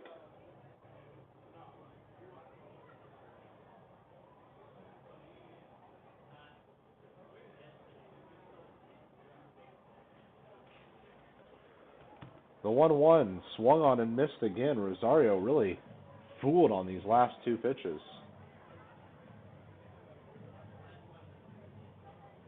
There is an arm warming up for Windy City down there in the left field pen. Hard to tell who, as the bullpen's kind of turned towards that left side. Count evens up at 2 balls, 2 strikes for the left fielder Rosario.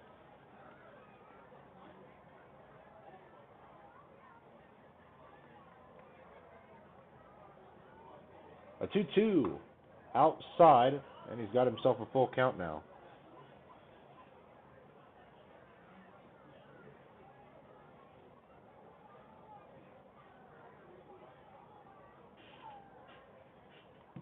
Let's try on the payoff pitch to Rosario.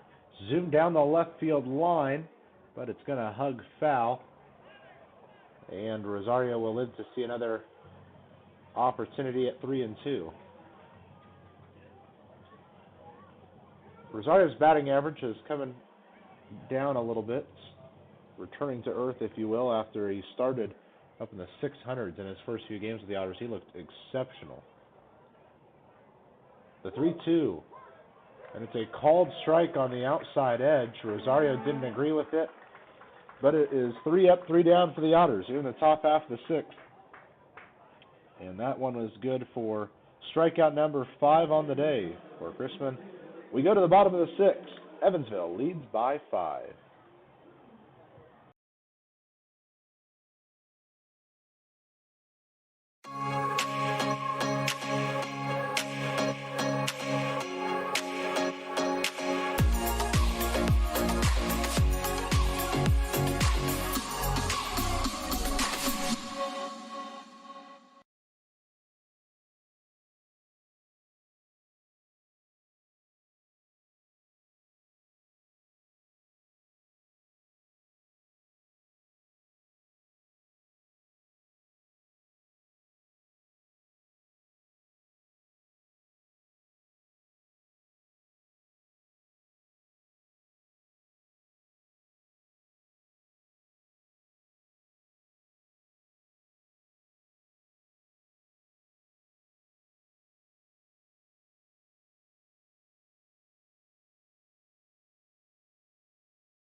We're in the bottom of the 6th inning, and Evansville's holding on to a 5-0 lead. Of course, the most recent run coming off that Elijah McNamee solo home run.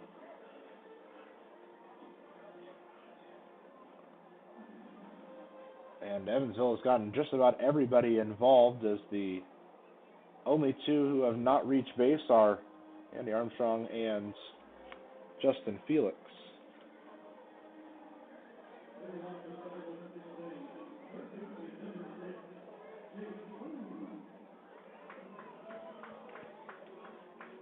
Jake Boone, Dan Robinson, and Bryn Spillane are the three due up for Windy City, and it's a first pitch strike to Boone.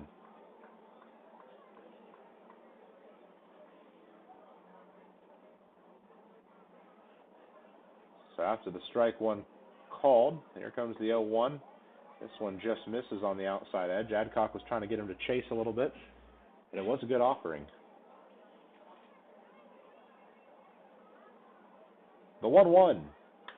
Zoom to the left side, down for a base hit in front of Rosario out in left field.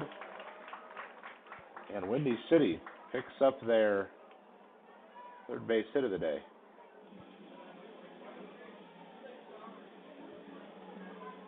It's a hard hit ball right in between Khalil and Davis. Neither could have made the play if they were MLB All-Star shortstop and or third baseman. That was just hard hit right in the gap.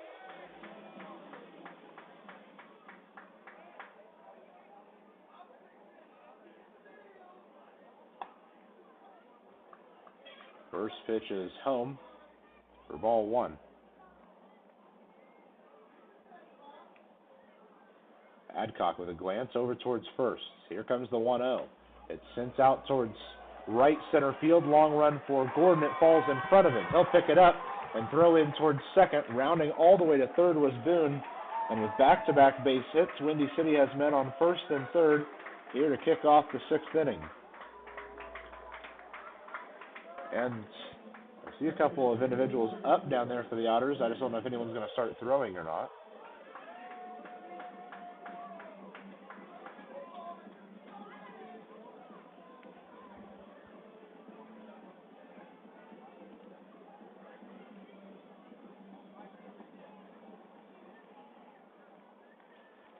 So there's runners on the corners and no outs with Bryn Spillane at the plate. He missed a home run by just a few inches as well earlier, his last time up. It went off the padding that stands at the top of the fences here in the outfield, right along the left field line. Got himself a double, advanced no further. Sends one to the left side, down for a base hit. Windy City's going to get their first run of the game on an RBI single from Bryn Spillane. Put that one the exact same place that Boone did a couple of batters ago, and it brings Boone home. Runners now at first and second, and a run has scored. Make it 5-1 as Windy City's on the board. And it looks like Max Peterson is radioing down to his bullpen, where indeed we see a man pop up.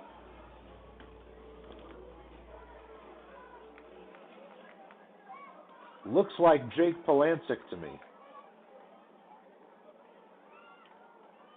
Runners at first and second, no outs, and the first pitch to Peyton Robertson is a swinging strike one. So it is indeed Jake Polancic that's getting up and throwing for the Otters. He has been exceptional in a few of his recent games.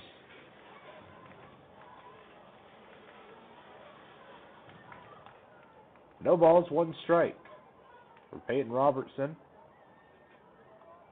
the center fielder.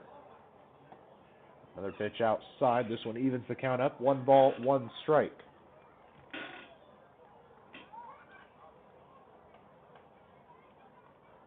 Now, of course, this series will continue tomorrow night. 7:05 first pitch once again. You can catch it right here on the Otters Digital Network.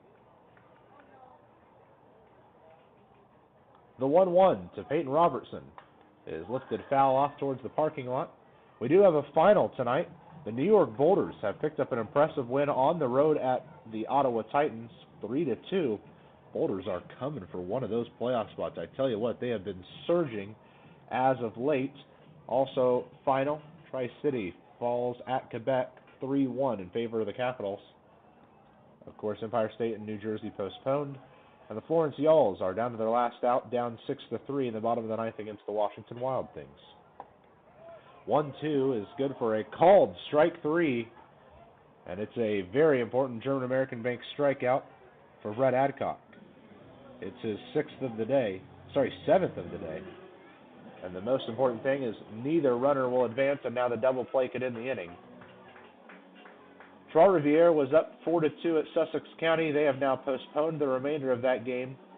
They will start at 5:05 tomorrow and play the end of that and then play game 2, as looks like rain was in the area. 4-2 currently the score in favor of the Eagles. First pitch to Morgan stays low for ball 1. We pop in just a few miles from here at Schaumburg, where the Boomers are up 6-0 in the bottom of the 7th against the Joliet Slammers. And Gateway out to a 5-0 advantage hosting Lake Erie. They are in the top of the 6th. That does it for our out-of-town scoreboard. Pitch stays on the outside edge for a called strike on Morgan. Count evens up at 1 ball, 1 strike. Runners at first and second, 1 out. Adcock trying to work himself out of this jam and not require Max Peterson to go to the bullpen.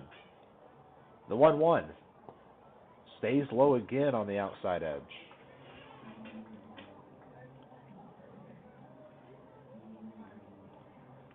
Otters just need to get out of a couple of these tough little situations. They seem to find these a lot recently. The 2-1 bounces in, stays low. Ball 3. If you can get Adcock to finish this 6th, potentially bring Polancic in for 7 and 8, you can have Sawyer for the 9th, or maybe Gallardo for the 9th if the lead remains at 4. Adcock taking his time up there on the bump. Finally nods towards home, looks out towards second. The 3-1 pitch on its way, sent foul towards the parking lot. And it will be a full count to Matt Morgan with 1 out and 2 on. Best case scenario for the Otters is a ground ball in the infield that they can turn 2 with and end this half inning. Does look like we are going to get a new pitcher for Lake Erie whenever the Otters come back up to the plate. Austin Morozes is warming up out there. A 3-2. Swinging strike 3. Big German-American bank strikeout for Brett Adcock. He's got 8 on the day. But most importantly, there are 2 outs in the inning. Bryn Martinez making his way to the plate. The switch hitter is hitting righty with 2 on and 2 out. Adcock just needs to get himself 1 more. And that would be enough to probably call today for him. Wouldn't be surprised if Max and the coaching staff tried to give him 1 more half inning, but I guess we'd see. Ball is fouled off towards the right side. It's going to get up onto the concourse for strike 1. Of course, with 2 outs, the runners are both advancing on contact, so you could see a runner scoring from first with a good jump.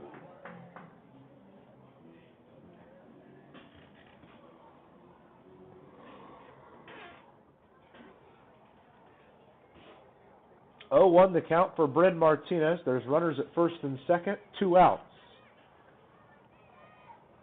The pitch comes home. Lifted out towards right field.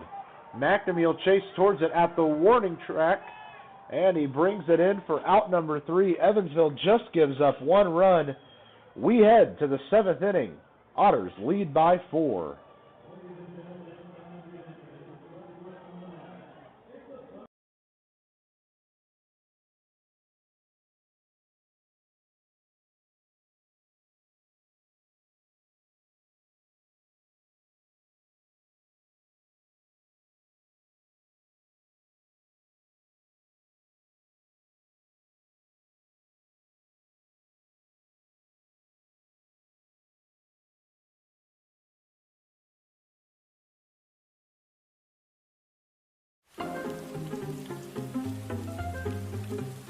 Cheer up, Evan. This rain will be out soon.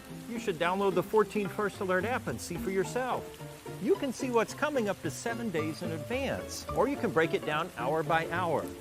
Check out live radar so you can see what's happening in real time. And you can watch 14 News live directly from the app. See, there's nothing to worry about. Stay in the game with the 14 First Alert app. Welcome to a place that feels like home. A place that cares about all of you. Built to help you grow in more ways than you could possibly imagine. To make new friends, travel new paths, soar to new heights, and deepen your spiritual experience. Welcome to Oakland City University.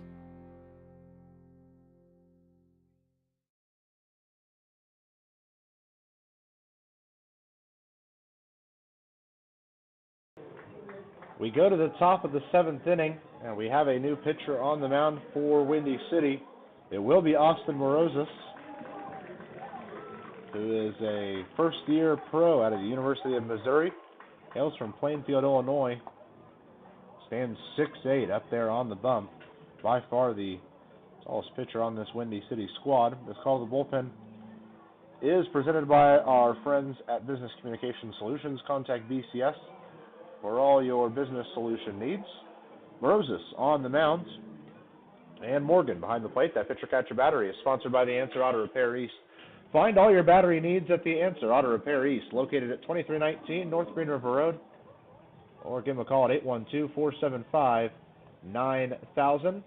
It does close the book on the starter for Windy City. Garrett Christman gives up 5 runs on 8 hits in 6 completed innings. He strikes out 2, walks 3. He threw 114 pitches in the game. Otters do not have anyone warming up in the bullpen right now, as Atlantic has sat back down. Wonder if that means we will see Brett Adcock once again in the bottom half of the 7th. The first pitch to Zach Bierman's outside for ball 1. Bierman on the day has reached twice, once on a double, once on a fielder's choice. He came around to score after his double in the first on J.R. Davis's triple. The 1-0 to Bierman. Crank to the right side, but right at Kaler at second. He'll play to first in plenty of time for out number 1.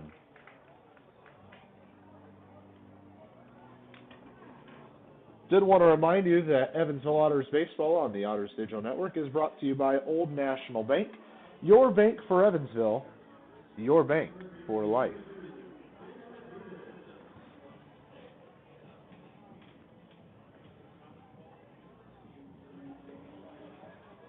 J.R. Davis stepping up to the plate with 1 out, nobody on.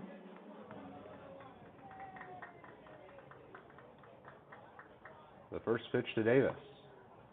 Catches the zone on the low outside corner, and he doesn't agree right away, and he has a few words with the home plate umpire, Shane Cannon, but they both nod at the end, so I'm sure they have their resolution, which is strike 1. The 0-1 to Davis. Since bouncing towards Kaler at second, he'll play it on the run. His throw to first is in time for out number 2, both the outs via a 4-3 ground out. Another man warming up for Windy City now. It's Daniel Knight, the righty out of Oak Grove, South Carolina. So quick 2 outs for the Otters, and now Steven Sinsley heads to the plate. 2 outs, nobody on.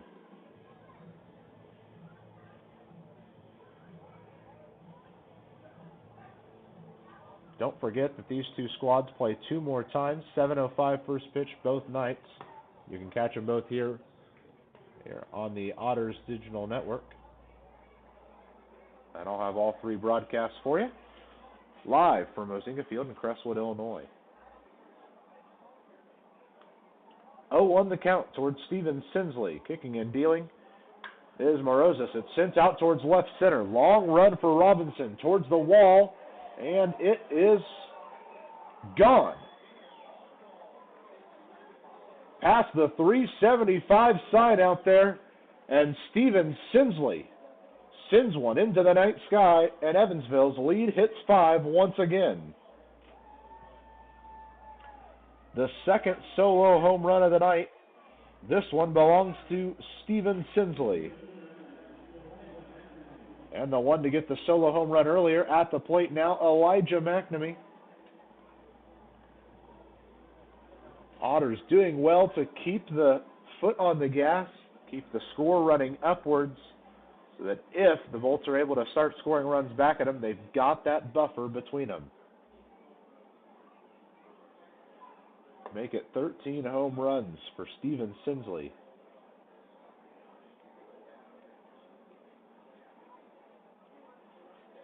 So Elijah McNamee ready for the 0-1. 2 outs, nobody on. The pitch heads home, outside, and the count evens up at 1 ball, 1 strike.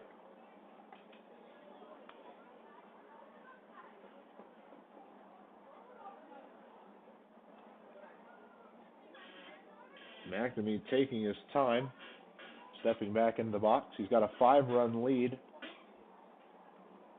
And he bounces one towards the right side. It's picked up by the first baseman Fuentes. The throw over to first, and they do get the tag for out number 3. And immediately Billy Easley is going to say a few words to the first base umpire, Elijah Bester.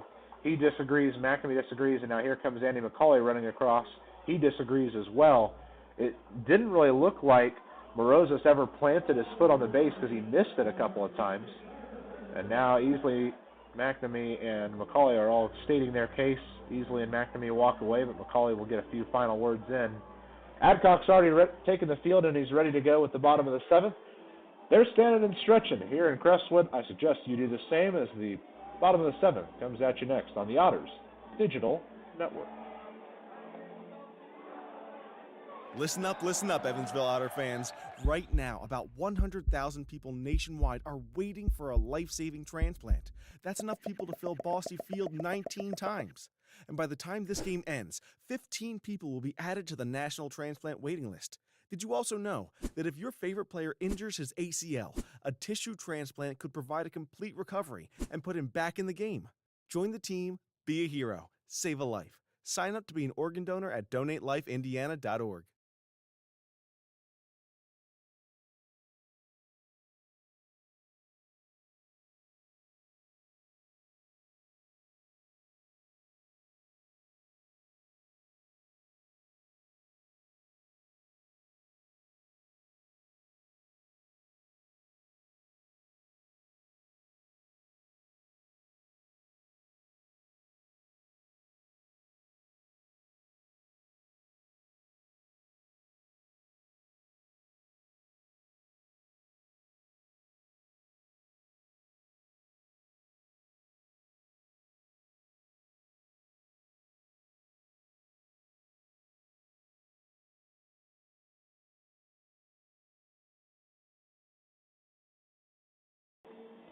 To the bottom of the 7th we go. Brett Adcock returns to the mound for the Otters.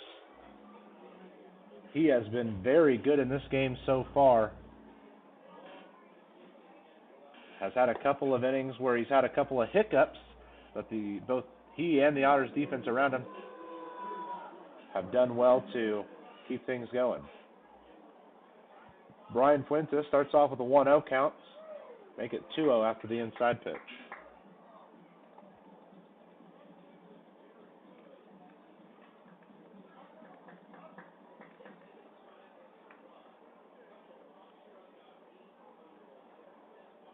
So now we've got a 2-0 to Fuentes, and he skies it foul behind home plate. It's going to end up near the parking lot out there on the first base side.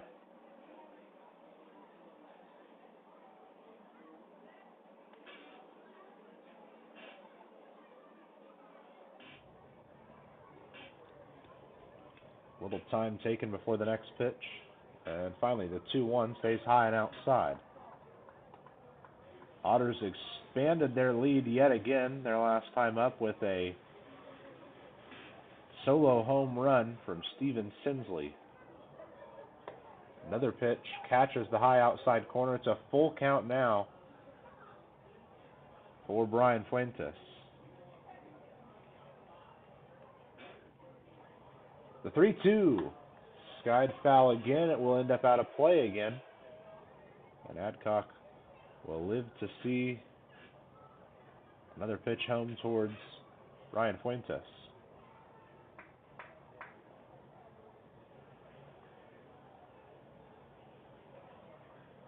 Three balls, two strikes. Let's try it again. Stays high, ball 4, and it's a leadoff walk here in the 7th. See if that causes Max Peterson out of his dugout. Not yet.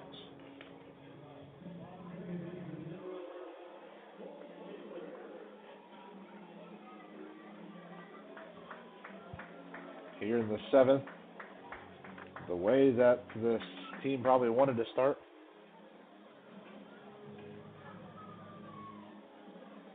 Was likely this get the leadoff man on.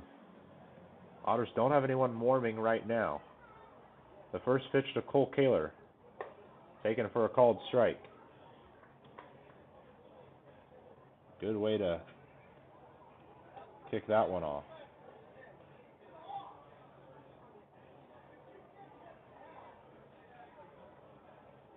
No balls, one strike. As the pitch stays way high, and Adcock falls to an even count of 1-1.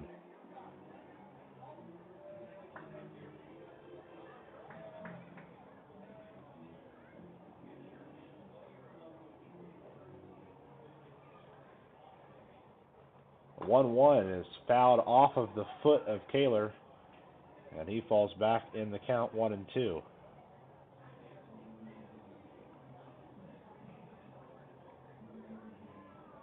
And Kaler's taking a couple extra seconds. That one really got his lead foot well.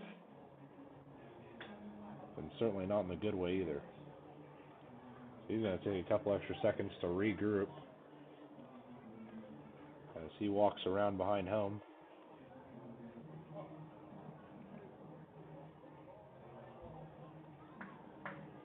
He's finally ready to go back in the batter's box. And now he steps out again, still in some obvious pain. No trainers or coaches attending to him quite yet.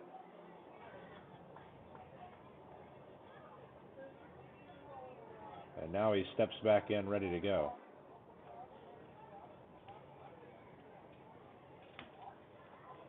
One ball, two strikes, and we're ready for the next pitch now. As Adcock fires home, it's lifted up towards right field. McNamee works in towards it, is planted underneath, and that is out number 1. Otters certainly needed to get an out before they gave up another base runner, and that's a good way to do it, as it does not advance the runner at all. So that will take us back to the top of the order where Jarius Richards, the right fielder, steps in.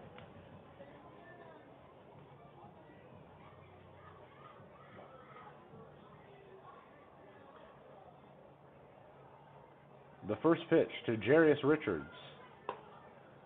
stays just a bit outside for ball 1.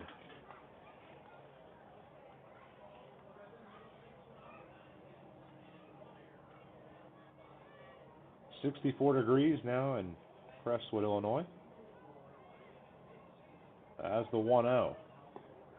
Ball's low, and it's a good stop from Felix to keep it in front of him.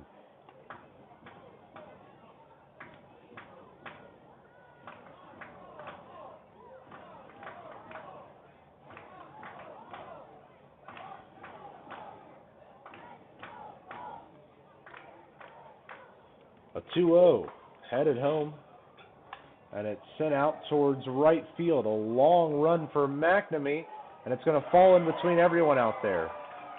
They throw to second, but it's not in time. Really, Armstrong had the best play on it, but it took a weird rotation on him. McNamee couldn't quite chase in fast enough. Because of it, it falls into right field for a base hit. There's runners now at first and second. And now we see an arm warming once again for the Otters, and it is still Jake Polancic.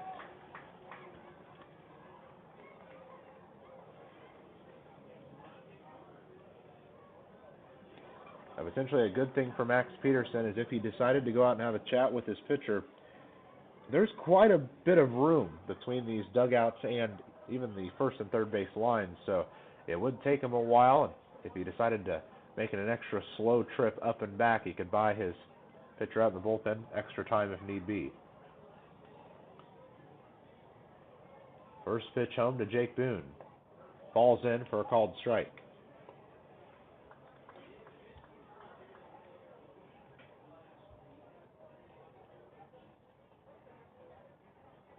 Long wait now for Brett Adcock. As the pitch heads home, back into the netting goes the foul ball, and it's an 0-2 count for Jake Boone. A couple more updates for you from around the league. Washington Florence did go final 6-3 in favor of the Wild Things. Schaumburg's now up 6-0 against Joliet in the bottom of the 8th. Gateway now up 7-0 in the bottom of the 6th against Lake Erie. Those are the only other two games still going on. An 0-2 to Boone. Oh, just missed on the inside edge. Very close pitch there from Adcock. Could have certainly used another strikeout and, more importantly, the out. But he will have to retreat back to the mound. Still at a 1-2 count with 1 out and 2 on. Long wait for Adcock up there. Now he's ready to go. The glance out towards second and the throw. Swinging strike 3. And it's a 9th German-American baked strikeout for Brett Adcock. And that one is very important.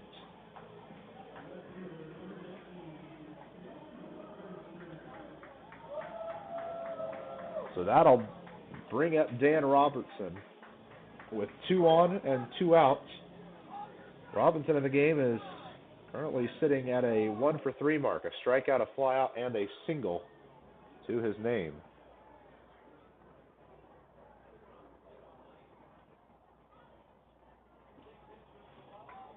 First pitch home to Robinson. Called strike. Now, Windy City has a Robinson and a Robertson, so you have to keep them apart. This is Dan Robinson. 2 batters later is Peyton Robertson.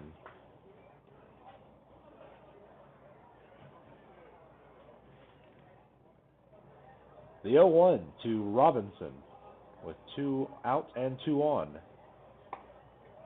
Called strike on the outside edge, and right away Robinson turns back towards home plate umpire Shane Cannon, and he's disappointed with that called strike. And now Adcock, if he can find the zone or find a swinging strike, would pick up his 10th German-American bank strikeout, and more importantly, it would get him out of the 7th inning, still up by 5. The glance in towards home, the nod to his catcher, the 0-2 pitch, but first time is called. Adding a little bit of fuel to the fire here.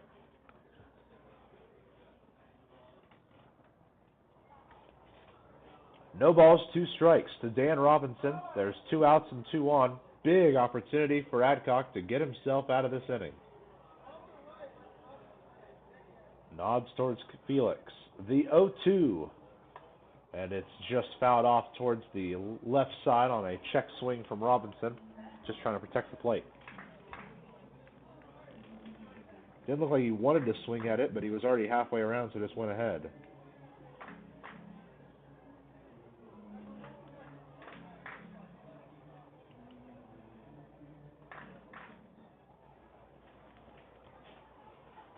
To the count.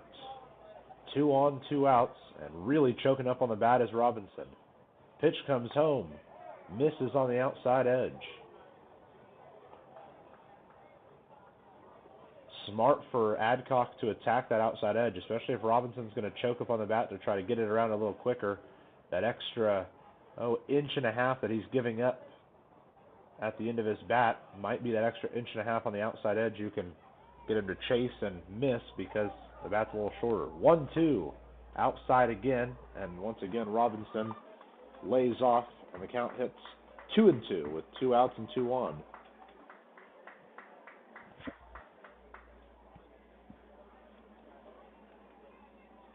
Big time opportunity for the kid to get himself out of the inning.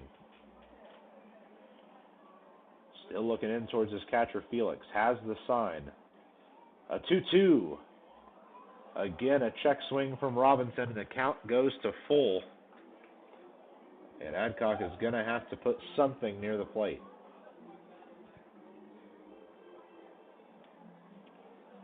Again, want to say a huge thank you to everyone tuning in here on the Otters Digital Network. Glad you could spend your time with the Otters this evening. There's a lot of ways you could spend your evenings. Glad you're spending it with the Otters. The 3-2 comes home. Outside, and the bases are loaded. And Adcock is frustrated. Oh, so close to getting himself a strikeout there. And Max Peterson's going to have the walkout. No signal yet. And now we get the signal. So Adcock's day is going to end just shy of going 7 full innings. And I did see a few Otters fans over there. I'm sure they'll give him a good applause. And Adcock on his way to the dugout is begging that home plate umpire to give him some of those calls. He's saying, hey, I couldn't do much more. I put it near the zone, and you didn't help me out tonight. Jake Falancic's going to enter this game. More on him when we come back. Otters trying to close out this 7th inning. They still lead by 5.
This call to the bullpen is presented by our friends at Business Communication Solutions. Contact BCS for all your business solution needs.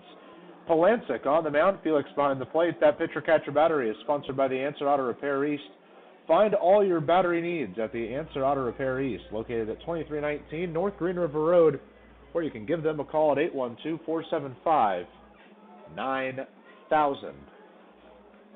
Falancic just needs to grab 1 out with the bases loaded and 2 outs to deliver the Otters into the 8th inning. The first pitch home to Bryn Spillane. Stays a bit too far inside, ball 1. Adcock was incredibly frustrated coming off the mound, begging the home plate umpire, Shane Cannon, I did all I could. You were just not giving me anything close. Of course, I'm paraphrasing, couldn't tell exactly what he was saying, but I'm sure it was along those lines. 1-0 to Spillane, zoomed down the third base line, but foul. Decent crowd here tonight at Ozinga Field in Crestwood, Illinois.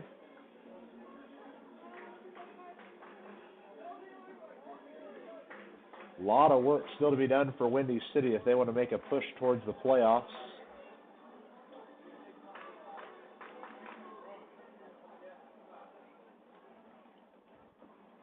The 1-1 to Spillane. Swinging strike 2. He kind of shifted the feet, looked a little unsure. And the slider from Falancic really fooled him. Jake's just 1 pitch away from ending this inning and giving a huge gift to Brett Adcock. Falancic glances in. Has his sign. The 1-2 to Bryn Spillane with the bases loaded and 2 outs. Swinging strike 3, and the Otters get out of it. We head to the 8th inning. Otters still lead by 5. The 8th comes at you next, right here on the Otters Digital Network. Cheer up, Evan. This rain will be out soon. You should download the 14 First Alert app and see for yourself. You can see what's coming up to 7 days in advance, or you can break it down hour by hour. Check out live radar so you can see what's happening in real time. And you can watch 14 News live directly from the app. See, there's nothing to worry about. Stay in the game with the 14 First Alert app.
Top of the 8th, Otters lead by 5. Steven Sinsley helping out that last half inning with a home run to left center field. The Otters lead 6-1.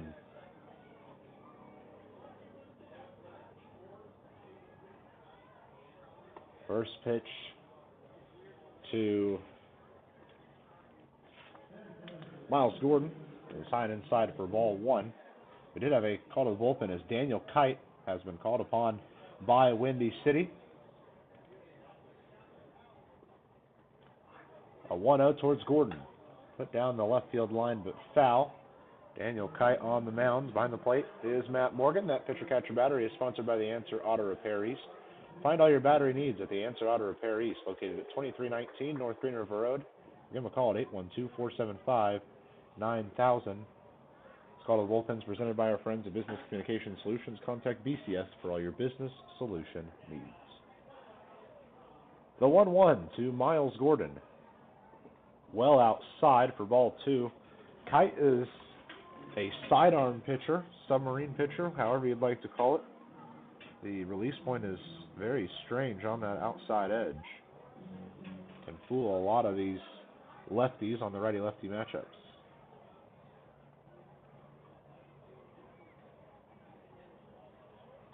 A 2-1 is zoomed into right center field for Miles Gordon. It goes all the way to the wall. He's going to second. Now he's going to go to third. The throw in towards the infield is a wonderful throw, but Miles Gordon has a stand-up triple. The second time tonight, the Otters have a stand-up triple. That is a big hit for Miles Gordon. That carried well into the wall. He knew off the bat it was at least 2 bases. He got gifted with an extra one on the misplay out there in right. So runner on third, no outs, and Justin Felix is headed to the plate. He is still one of 2 Otters that have not reached base yet today.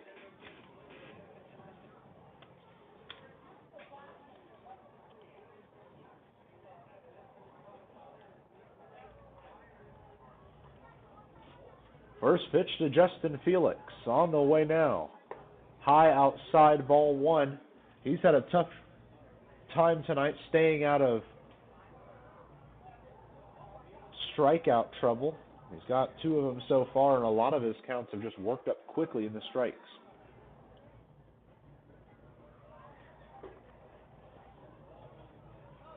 The 1-0. Sent to the right side, through for a base hit. A run's going to score on an RBI single from Felix. Playing in was Kaler, the second baseman, but it steamed right past him. And the Otters add to their lead once again. The teams that have beat Evansville in the last couple of weeks have done this to perfection, adding and adding to their leads so that if there's a comeback, they're already prepared for it. The Otters finally have it going their way. Good to see them put a lot of hits together. They now scored 7 runs on 11 hits compared to the Bolts' 1 run on 6 hits. George Khalil at the plate now. First offering to him. Well high and outside for ball 1. Khalil on the day is 2 for 3, 2 singles. One of them has an RBI attached to it. Make it 7-1 Otters after that RBI single from Felix. And here comes the 1-0 pitch. Again, well outside, and Khalil is ahead by a couple. See, that's the disadvantage with a sidearm guy throwing towards these righties, is the ball works away from him instead of towards him on the sidearm pitches, so it's easier for them to pick him up a little bit. 2-1 to Khalil. That one does catch the zone just on the outside edge. Make it 2 balls, 1 strike.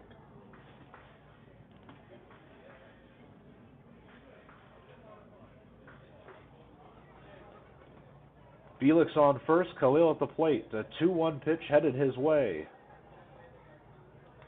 That's fouled back into the netting. His count evens up at 2 balls, 2 strikes. Well, tomorrow night the weather's not going to favor us this much. It'll be in the upper 70s, low 80s. I know, sounds awful, right? After the 64-degree night tonight. A 2-2 towards the shortstop, George Khalil. Swings really late at a pitch on the outside, and it's a strikeout for George, his first of the day. On a nice pitch there from Kite.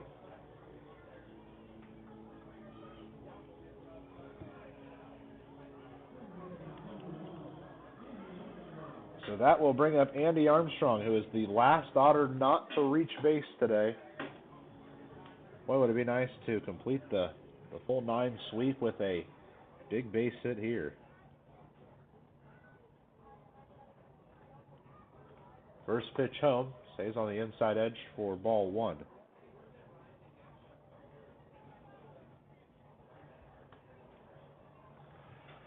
Defense is playing fairly straight up all the way around, except Armstrong does have a pretty big gap to the left side if he wants to use it. 1-0, the pitch towards him. A half swing, and it's a called strike anyway, evens the count at 1-1.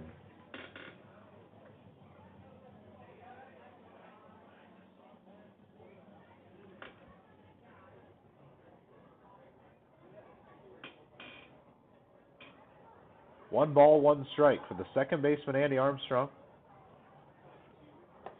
It stays just inside the zone on the outside edge for strike 2. Armstrong just changed his number earlier this week as well. He was wearing number 8 most of the season. Has now switched over to number 1, which was worn by Gary Mattis earlier this year, as well as Anthony Torrelas in his stay here. Ball is fouled off towards the right side. A good pitch there from Armstrong, just to foul away and keep himself alive.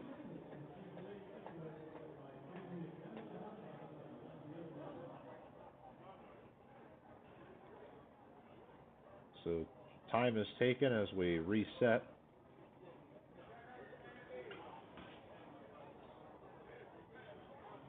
One, 2 the count towards Andy Armstrong. It's pushed out towards right field. Everyone's running that way. And finally, it's the second baseman, Kaler, who brings it in for out number 2. And Khalil will be retired yet again. So back to the top of the order we go, and the Edward Jones leadoff batter of the game, Brian Rosario. Rosario's 1 for 3, had an RBI double back in the second inning. That's been his only successful hit opportunity. He walked back in that fourth inning, was part of a almost double play.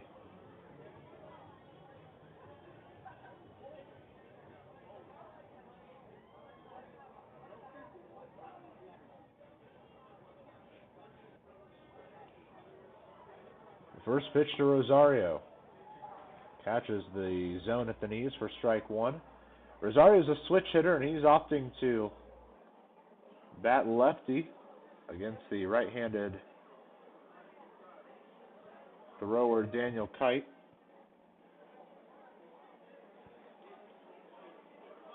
Coming home is the 0-1, and it's another called strike on that outside edge, and Rosario asks again, where exactly did that one get me? He thought he had himself a ball there.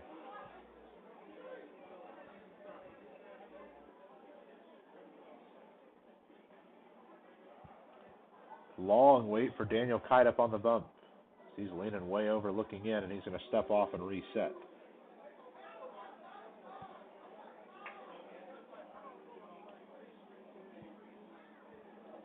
So everyone resets, and we're going to try again.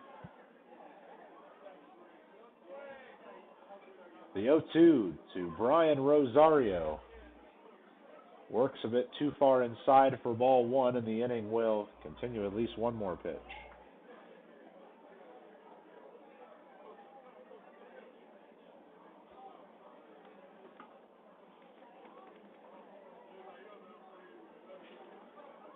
Oh, 2 for Rosario with 2 outs and a runner at first. He puts one right back up the middle. It's going to be played by Martinez. He'll step on second for the 1 out they need. And we head to the bottom half of the 8th. Otters add to their lead once again, and it is now 7-1 in favor of Evansville. Bottom of the 8th comes at you next.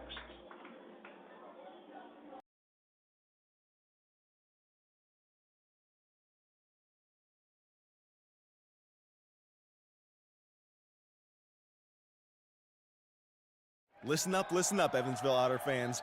Right now, about 100,000 people nationwide are waiting for a life-saving transplant. That's enough people to fill Bosse Field 19 times. And by the time this game ends, 15 people will be added to the national transplant waiting list. Did you also know that if your favorite player injures his ACL, a tissue transplant could provide a complete recovery and put him back in the game? Join the team, be a hero, save a life. Sign up to be an organ donor at donatelifeindiana.org. Getting ready and keeping fit for baseball season is hard work. That's why you'll find Evan at Be Fit by Bob's.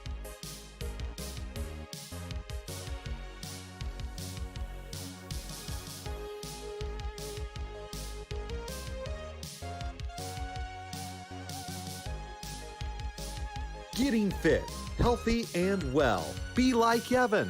Try a free 3-day pass at Be Fit by Bob's.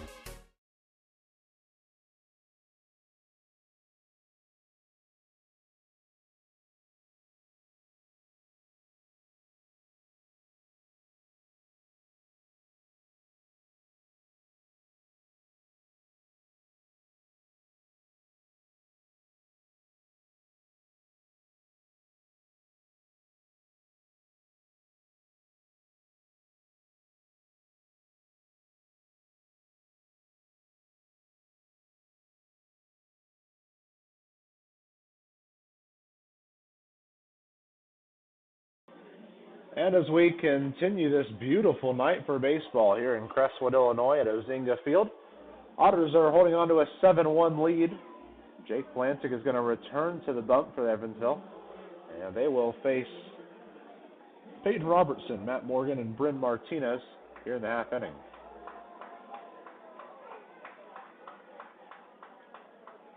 The first pitch to Peyton Robertson, zoomed down the left field line, but it's going to end up foul and takes a hefty bounce back into the left field area. The bullpen catcher will come jog out and grab it. So a couple seconds to regroup here. Otters kicked off the scoring all the way back in the first with 2 runs. Ever since, they've scored 1 in each of the 2nd, 3rd, 5th, 7th, and 8th now. Called strike, quickly has the count at 0-2 to Peyton Robertson. Otters play here 2 more times this week, 7:05 on both Wednesday and Thursday night. Then they head over to Joliet, where they'll face the Slammers Friday, Saturday, and Sunday. 0-2. Did he go? No, he didn't, says the first base umpire Elijah Bester. So the count goes to 1-2. I was surprised that the umpire behind home plate, Shane Cannon, immediately went down to check. I don't even know if he asked Felix, or Felix asked for it first, because it was almost an immediate point down, but it didn't look too bad from here. 1-2. Looks very good. I mean, belts high right across the plate, but it's not called a strike. It's ball number 2 that evens the count up, and Max Peterson with his hands up in the air asking the home plate umpire Shane Cannon for an explanation, but he receives none. We'll try to get on a 2-2. That one works high inside for ball 3.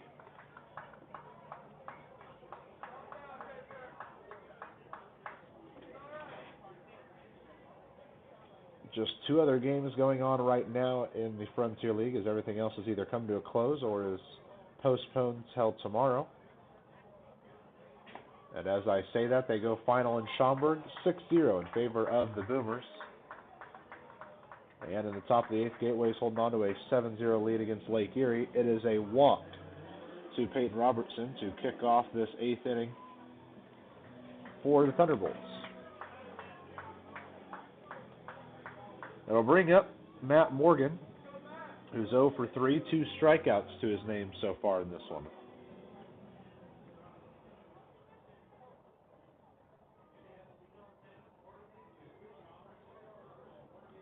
First pitch home, a hefty swinging strike 1.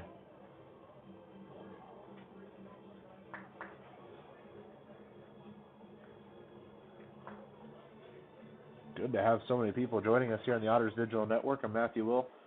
Once again, joining you for an edition of Otters Baseball. The 0-1 heads home, and it's a swinging strike 2. Hey, that's an important one there, as it enables Atlantic to grab himself his first out potentially. The 0-2 to Matt Morgan. Works outside, and a check swing by Morgan is successful. He does not go around. So the count goes to 1-2.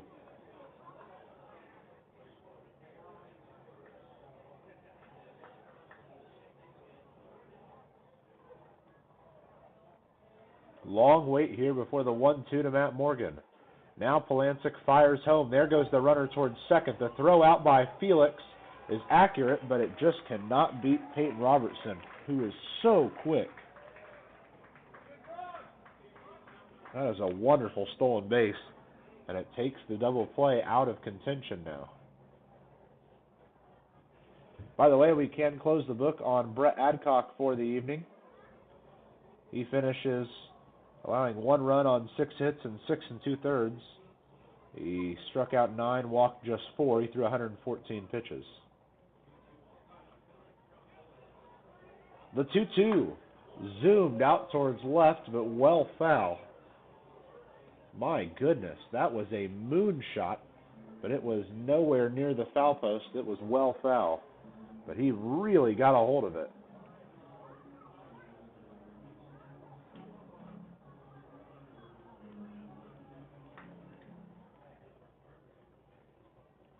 Well, we just passed the 2.5-hour mark of this ball game. Otters leading 7-1. A 2-2 pitch is on the way home towards Morgan. Called strike 3. Caught the inside edge, and Polancic has himself a second German American Bank strikeout.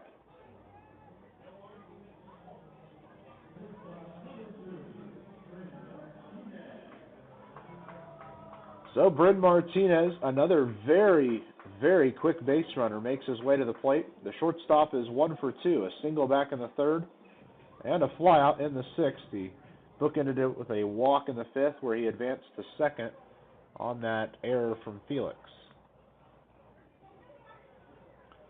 The first pitch to Bryn Martinez.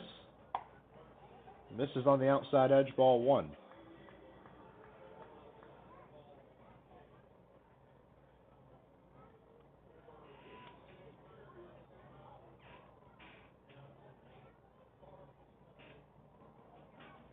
Martinez ready to go on the 1-ball, no strike opportunity. It's zoomed out towards right field. McNamee will chase back towards the warning track at the wall, brings it in for out number 2. Throw in is good, but the runner will advance on the fly ball for Martinez. That one needed maybe 3 more reps in the weight room, and it could have worked its way up the wall and over. But McNamee's able to go back and grab it, and it's 2 outs, runner at third. And Brian Fuentes making his way to the plate. He is 0 for 1, a strikeout and 2 walks on the day.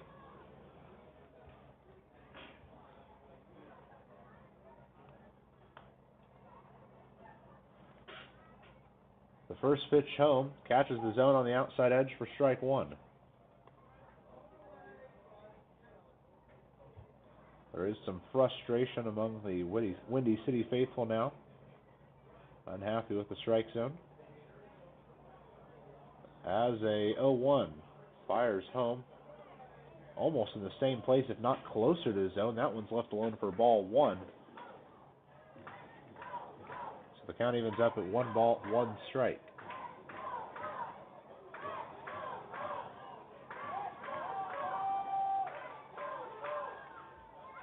The 1-1 catches the low inside corner for strike 2. And I'm sure Brett Adcock is down there thinking, if I could have had a couple of these called for me, I would probably have made it in past the 7th inning. But the 1-2 heads home to Fuentes. That one's low and outside. A great stop by Felix. Keeps it in front of him.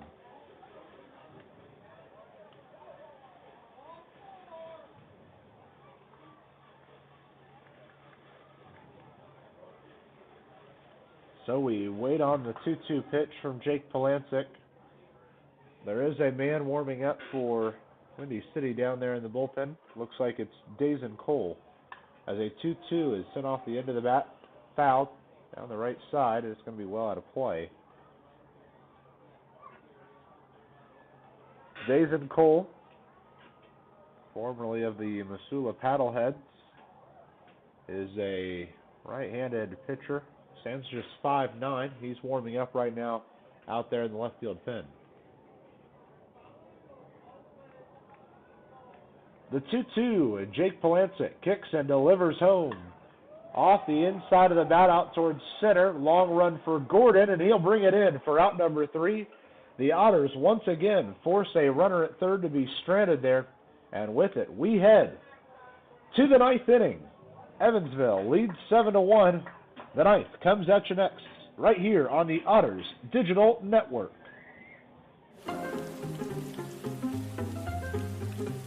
Cheer up, Evan. This rain will be out soon. You should download the 14 First Alert app and see for yourself.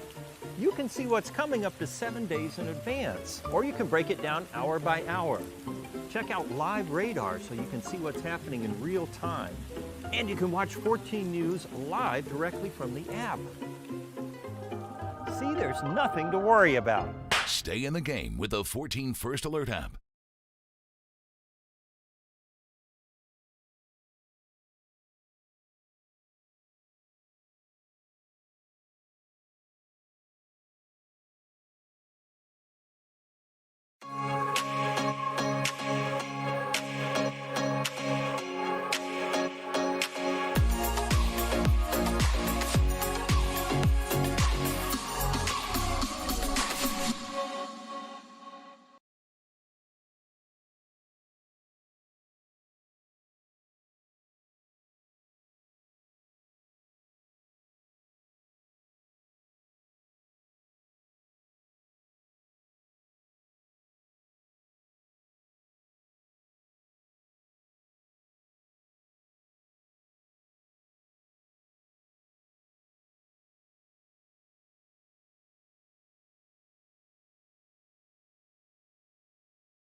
To the ninth we go, and a new pitcher on the mound for Windy City.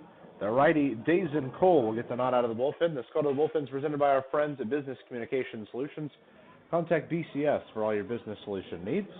Cole on the mound, Morgan behind the plate. That pitcher-catcher battery is sponsored by The Answer Auto Repair East. Find all your battery needs at The Answer Auto Repair East, located at 2319 North Green River Road, or give them a call at 812-475-9000. Zach Bierman at the plate to kick off the half inning. Takes a called strike on the high inside corner. Bierman will be followed by J.R. Davis and Steven Sinsley here in the half inning. Join us tomorrow night once again, 7:05 first pitch here from Ozinga Field. Hefty swinging strike 2 has Bierman back 0-2 in the count. There is an Otter warming up. I think I saw Tyler Spring was the one who hopped up. He was activated off the inactive list today. This would be a good opportunity for him to try to get back in a game form. 0-2 swung on and missed, and it's a 3-pitch strikeout for Zach Bierman here to kick off the ninth.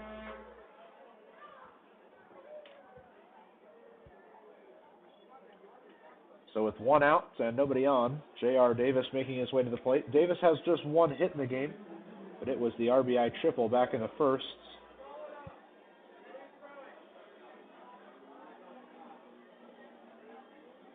Bases are empty, 1 out. Temperature's at 62 degrees. Beautiful night for baseball, if not a little chilly. Seen a couple of jackets out there. My goodness, in August. Tomorrow will be a little bit warmer, but not terrible here in Crestwood. The 0-1 to Davis. Swinging strike 2. My goodness, he was really swinging out of the shoes there. And Cole's 1 potential pitch away from sitting down the first 2 with K's.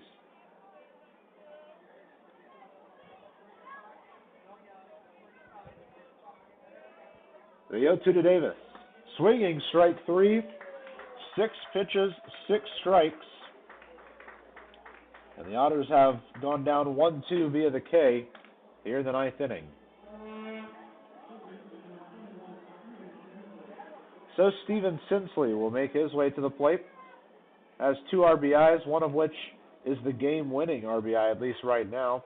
A fielder's choice RBI back in the first, and then he helped add to the Otters' lead with a solo home run back in the 7th. The first pitch to Steven Sinsley is on the way now. Zoomed out towards right field, right at the right fielder, but it takes a weird play on him. And because of it, Steven Sinsley is going to get himself a base hit. And the quest for an immaculate inning will end right there. Sinsley's got 2 hits on the day. Officially 2 for 5. Elijah McNamee makes his way to the plate. He's 2 for 3 with a home run, a double, a walk, and a ground out. And the ground out was such a close play, it could have been another single for him. Hard to believe that it was McNamee a couple weeks ago who was struggling so much, and great to see him flip the switch. The 3-run home run last week at Lake Erie really helped start that. He pushes 1 out towards right center field. It's down for a base hit. Sinsley rounding second, and he slips and falls. They'll toss over, and they will get him out on his way back to second. Just an unfortunate play for Sinsley. Not much he could do there. We head to the bottom of the ninth. Otters going to try to win it here. They lead 7-1.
Well, the Otters are going to head to the bullpen prior to the bottom of the ninth inning. Tyler Spring is going to enter this game.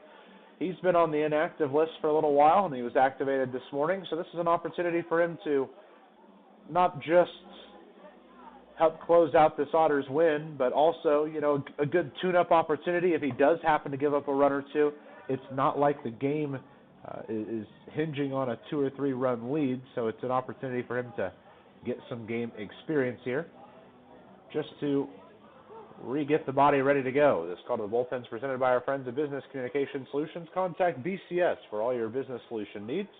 It's Spring on the mound, Felix behind the plate. That pitcher-catcher battery is sponsored by The Answer Auto Repair East. Find all your battery needs at The Answer Auto Repair East, located at 2319 North Green River Road, or give them a call at 812-475-9000 and let them know that Evan the Otter sent you.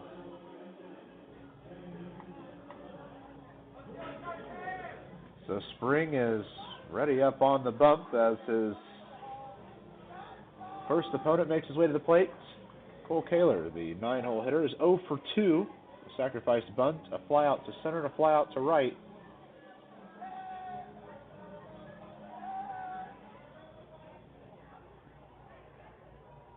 Spring ready on the first pitch home, and it's on the way. It's a ball 1 on the inside edge. Looked close. Thought it was going to be called a strike, but it was not. Spring stands 6'6" up on the bump, but because of his small figure, he looks 6'7" or 6'8" or 6'9" even. I mean, he looks much taller than he's listed. 0-1 is pushed out towards right. McNamee's underneath it and brings it in for out number 1. And back to the top of the order we go for Windy City. Jarius Richards, who is currently 1 for 4 on the day. Had a base hit his last time up. Looking to answer it with another one here. Checking in Gateway. The Grizzlies now lead 8-0 against Lake Erie. They're in the bottom of the 8th. Looks like Gateway, who are playing as the St. Louis Browns tonight, they gave away Satchel Paige bobbleheads as well, are going to get a W. The first pitch to Jarius Richards from Tyler Spring is on the way. It's a called strike. Beautiful pitch there. Don't miss us tomorrow. 7:05 first pitch right here from Crestwood. Love to have you on the broadcast with us. 0-1 and showing bunt was Richards. He misses the ball, and it's strike 2 as he kind of poked at it.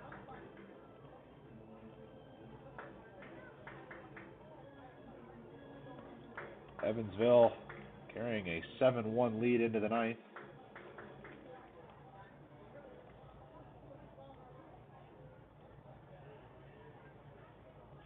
The 0-2 towards Jarius Richards, the leadoff man. Called strike 3 at the knees.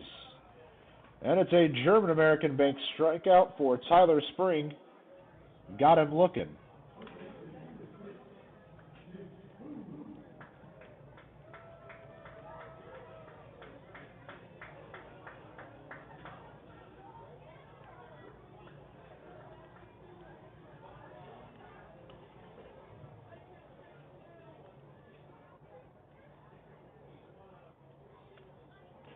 The first pitch home crosses the plate for a called strike 1.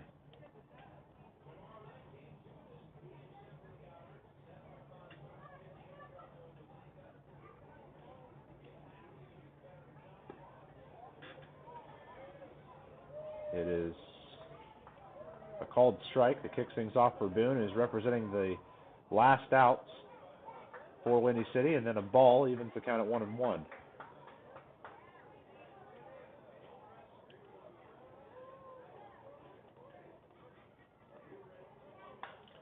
Ball is sent out towards right field. It's going to end up near the bullpen for the Otters. Everyone's running that way, and because of all the bodies over there, McNamee leaves it alone.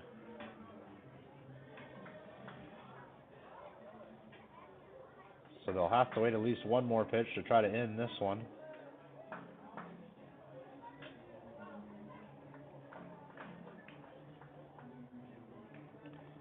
Everyone returns to where they are from.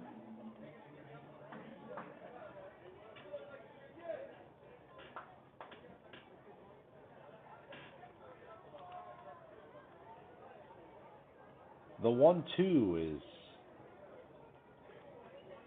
on the way home to Jake Boone. Bounces in for ball 2.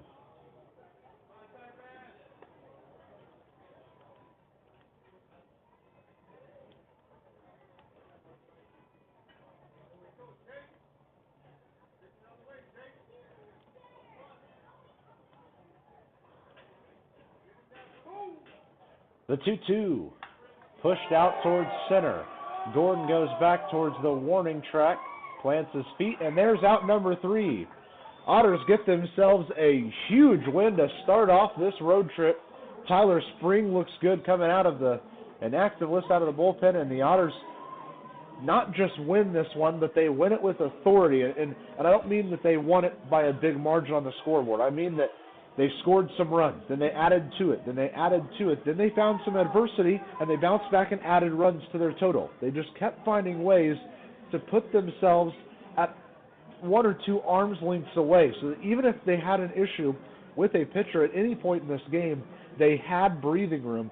And that's what the teams that have really beat up on this team have done recently. So it's great to see Evansville do that to another team, get a hard-earned victory here against this Windy City team.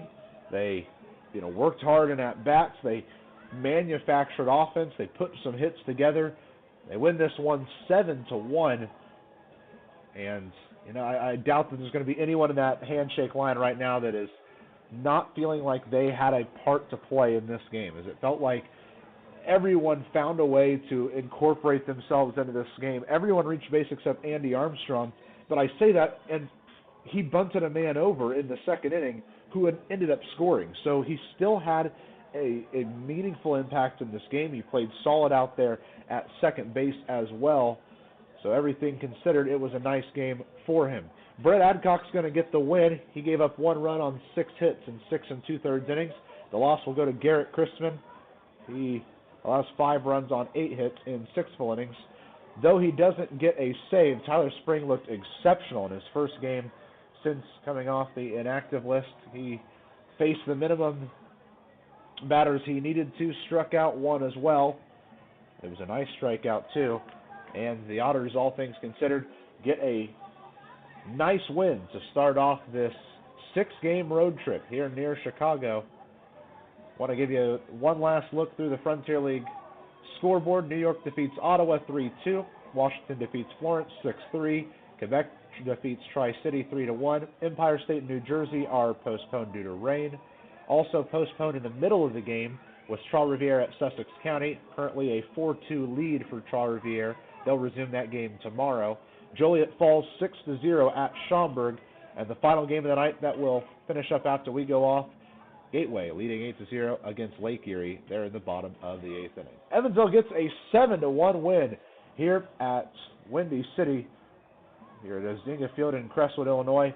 Great way to start this road trip. The bats started hot, they continued hot, and they finished hot in this one.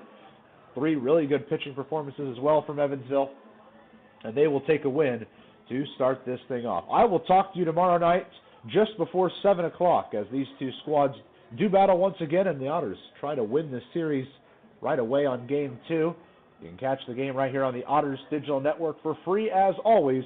I will have the call for you.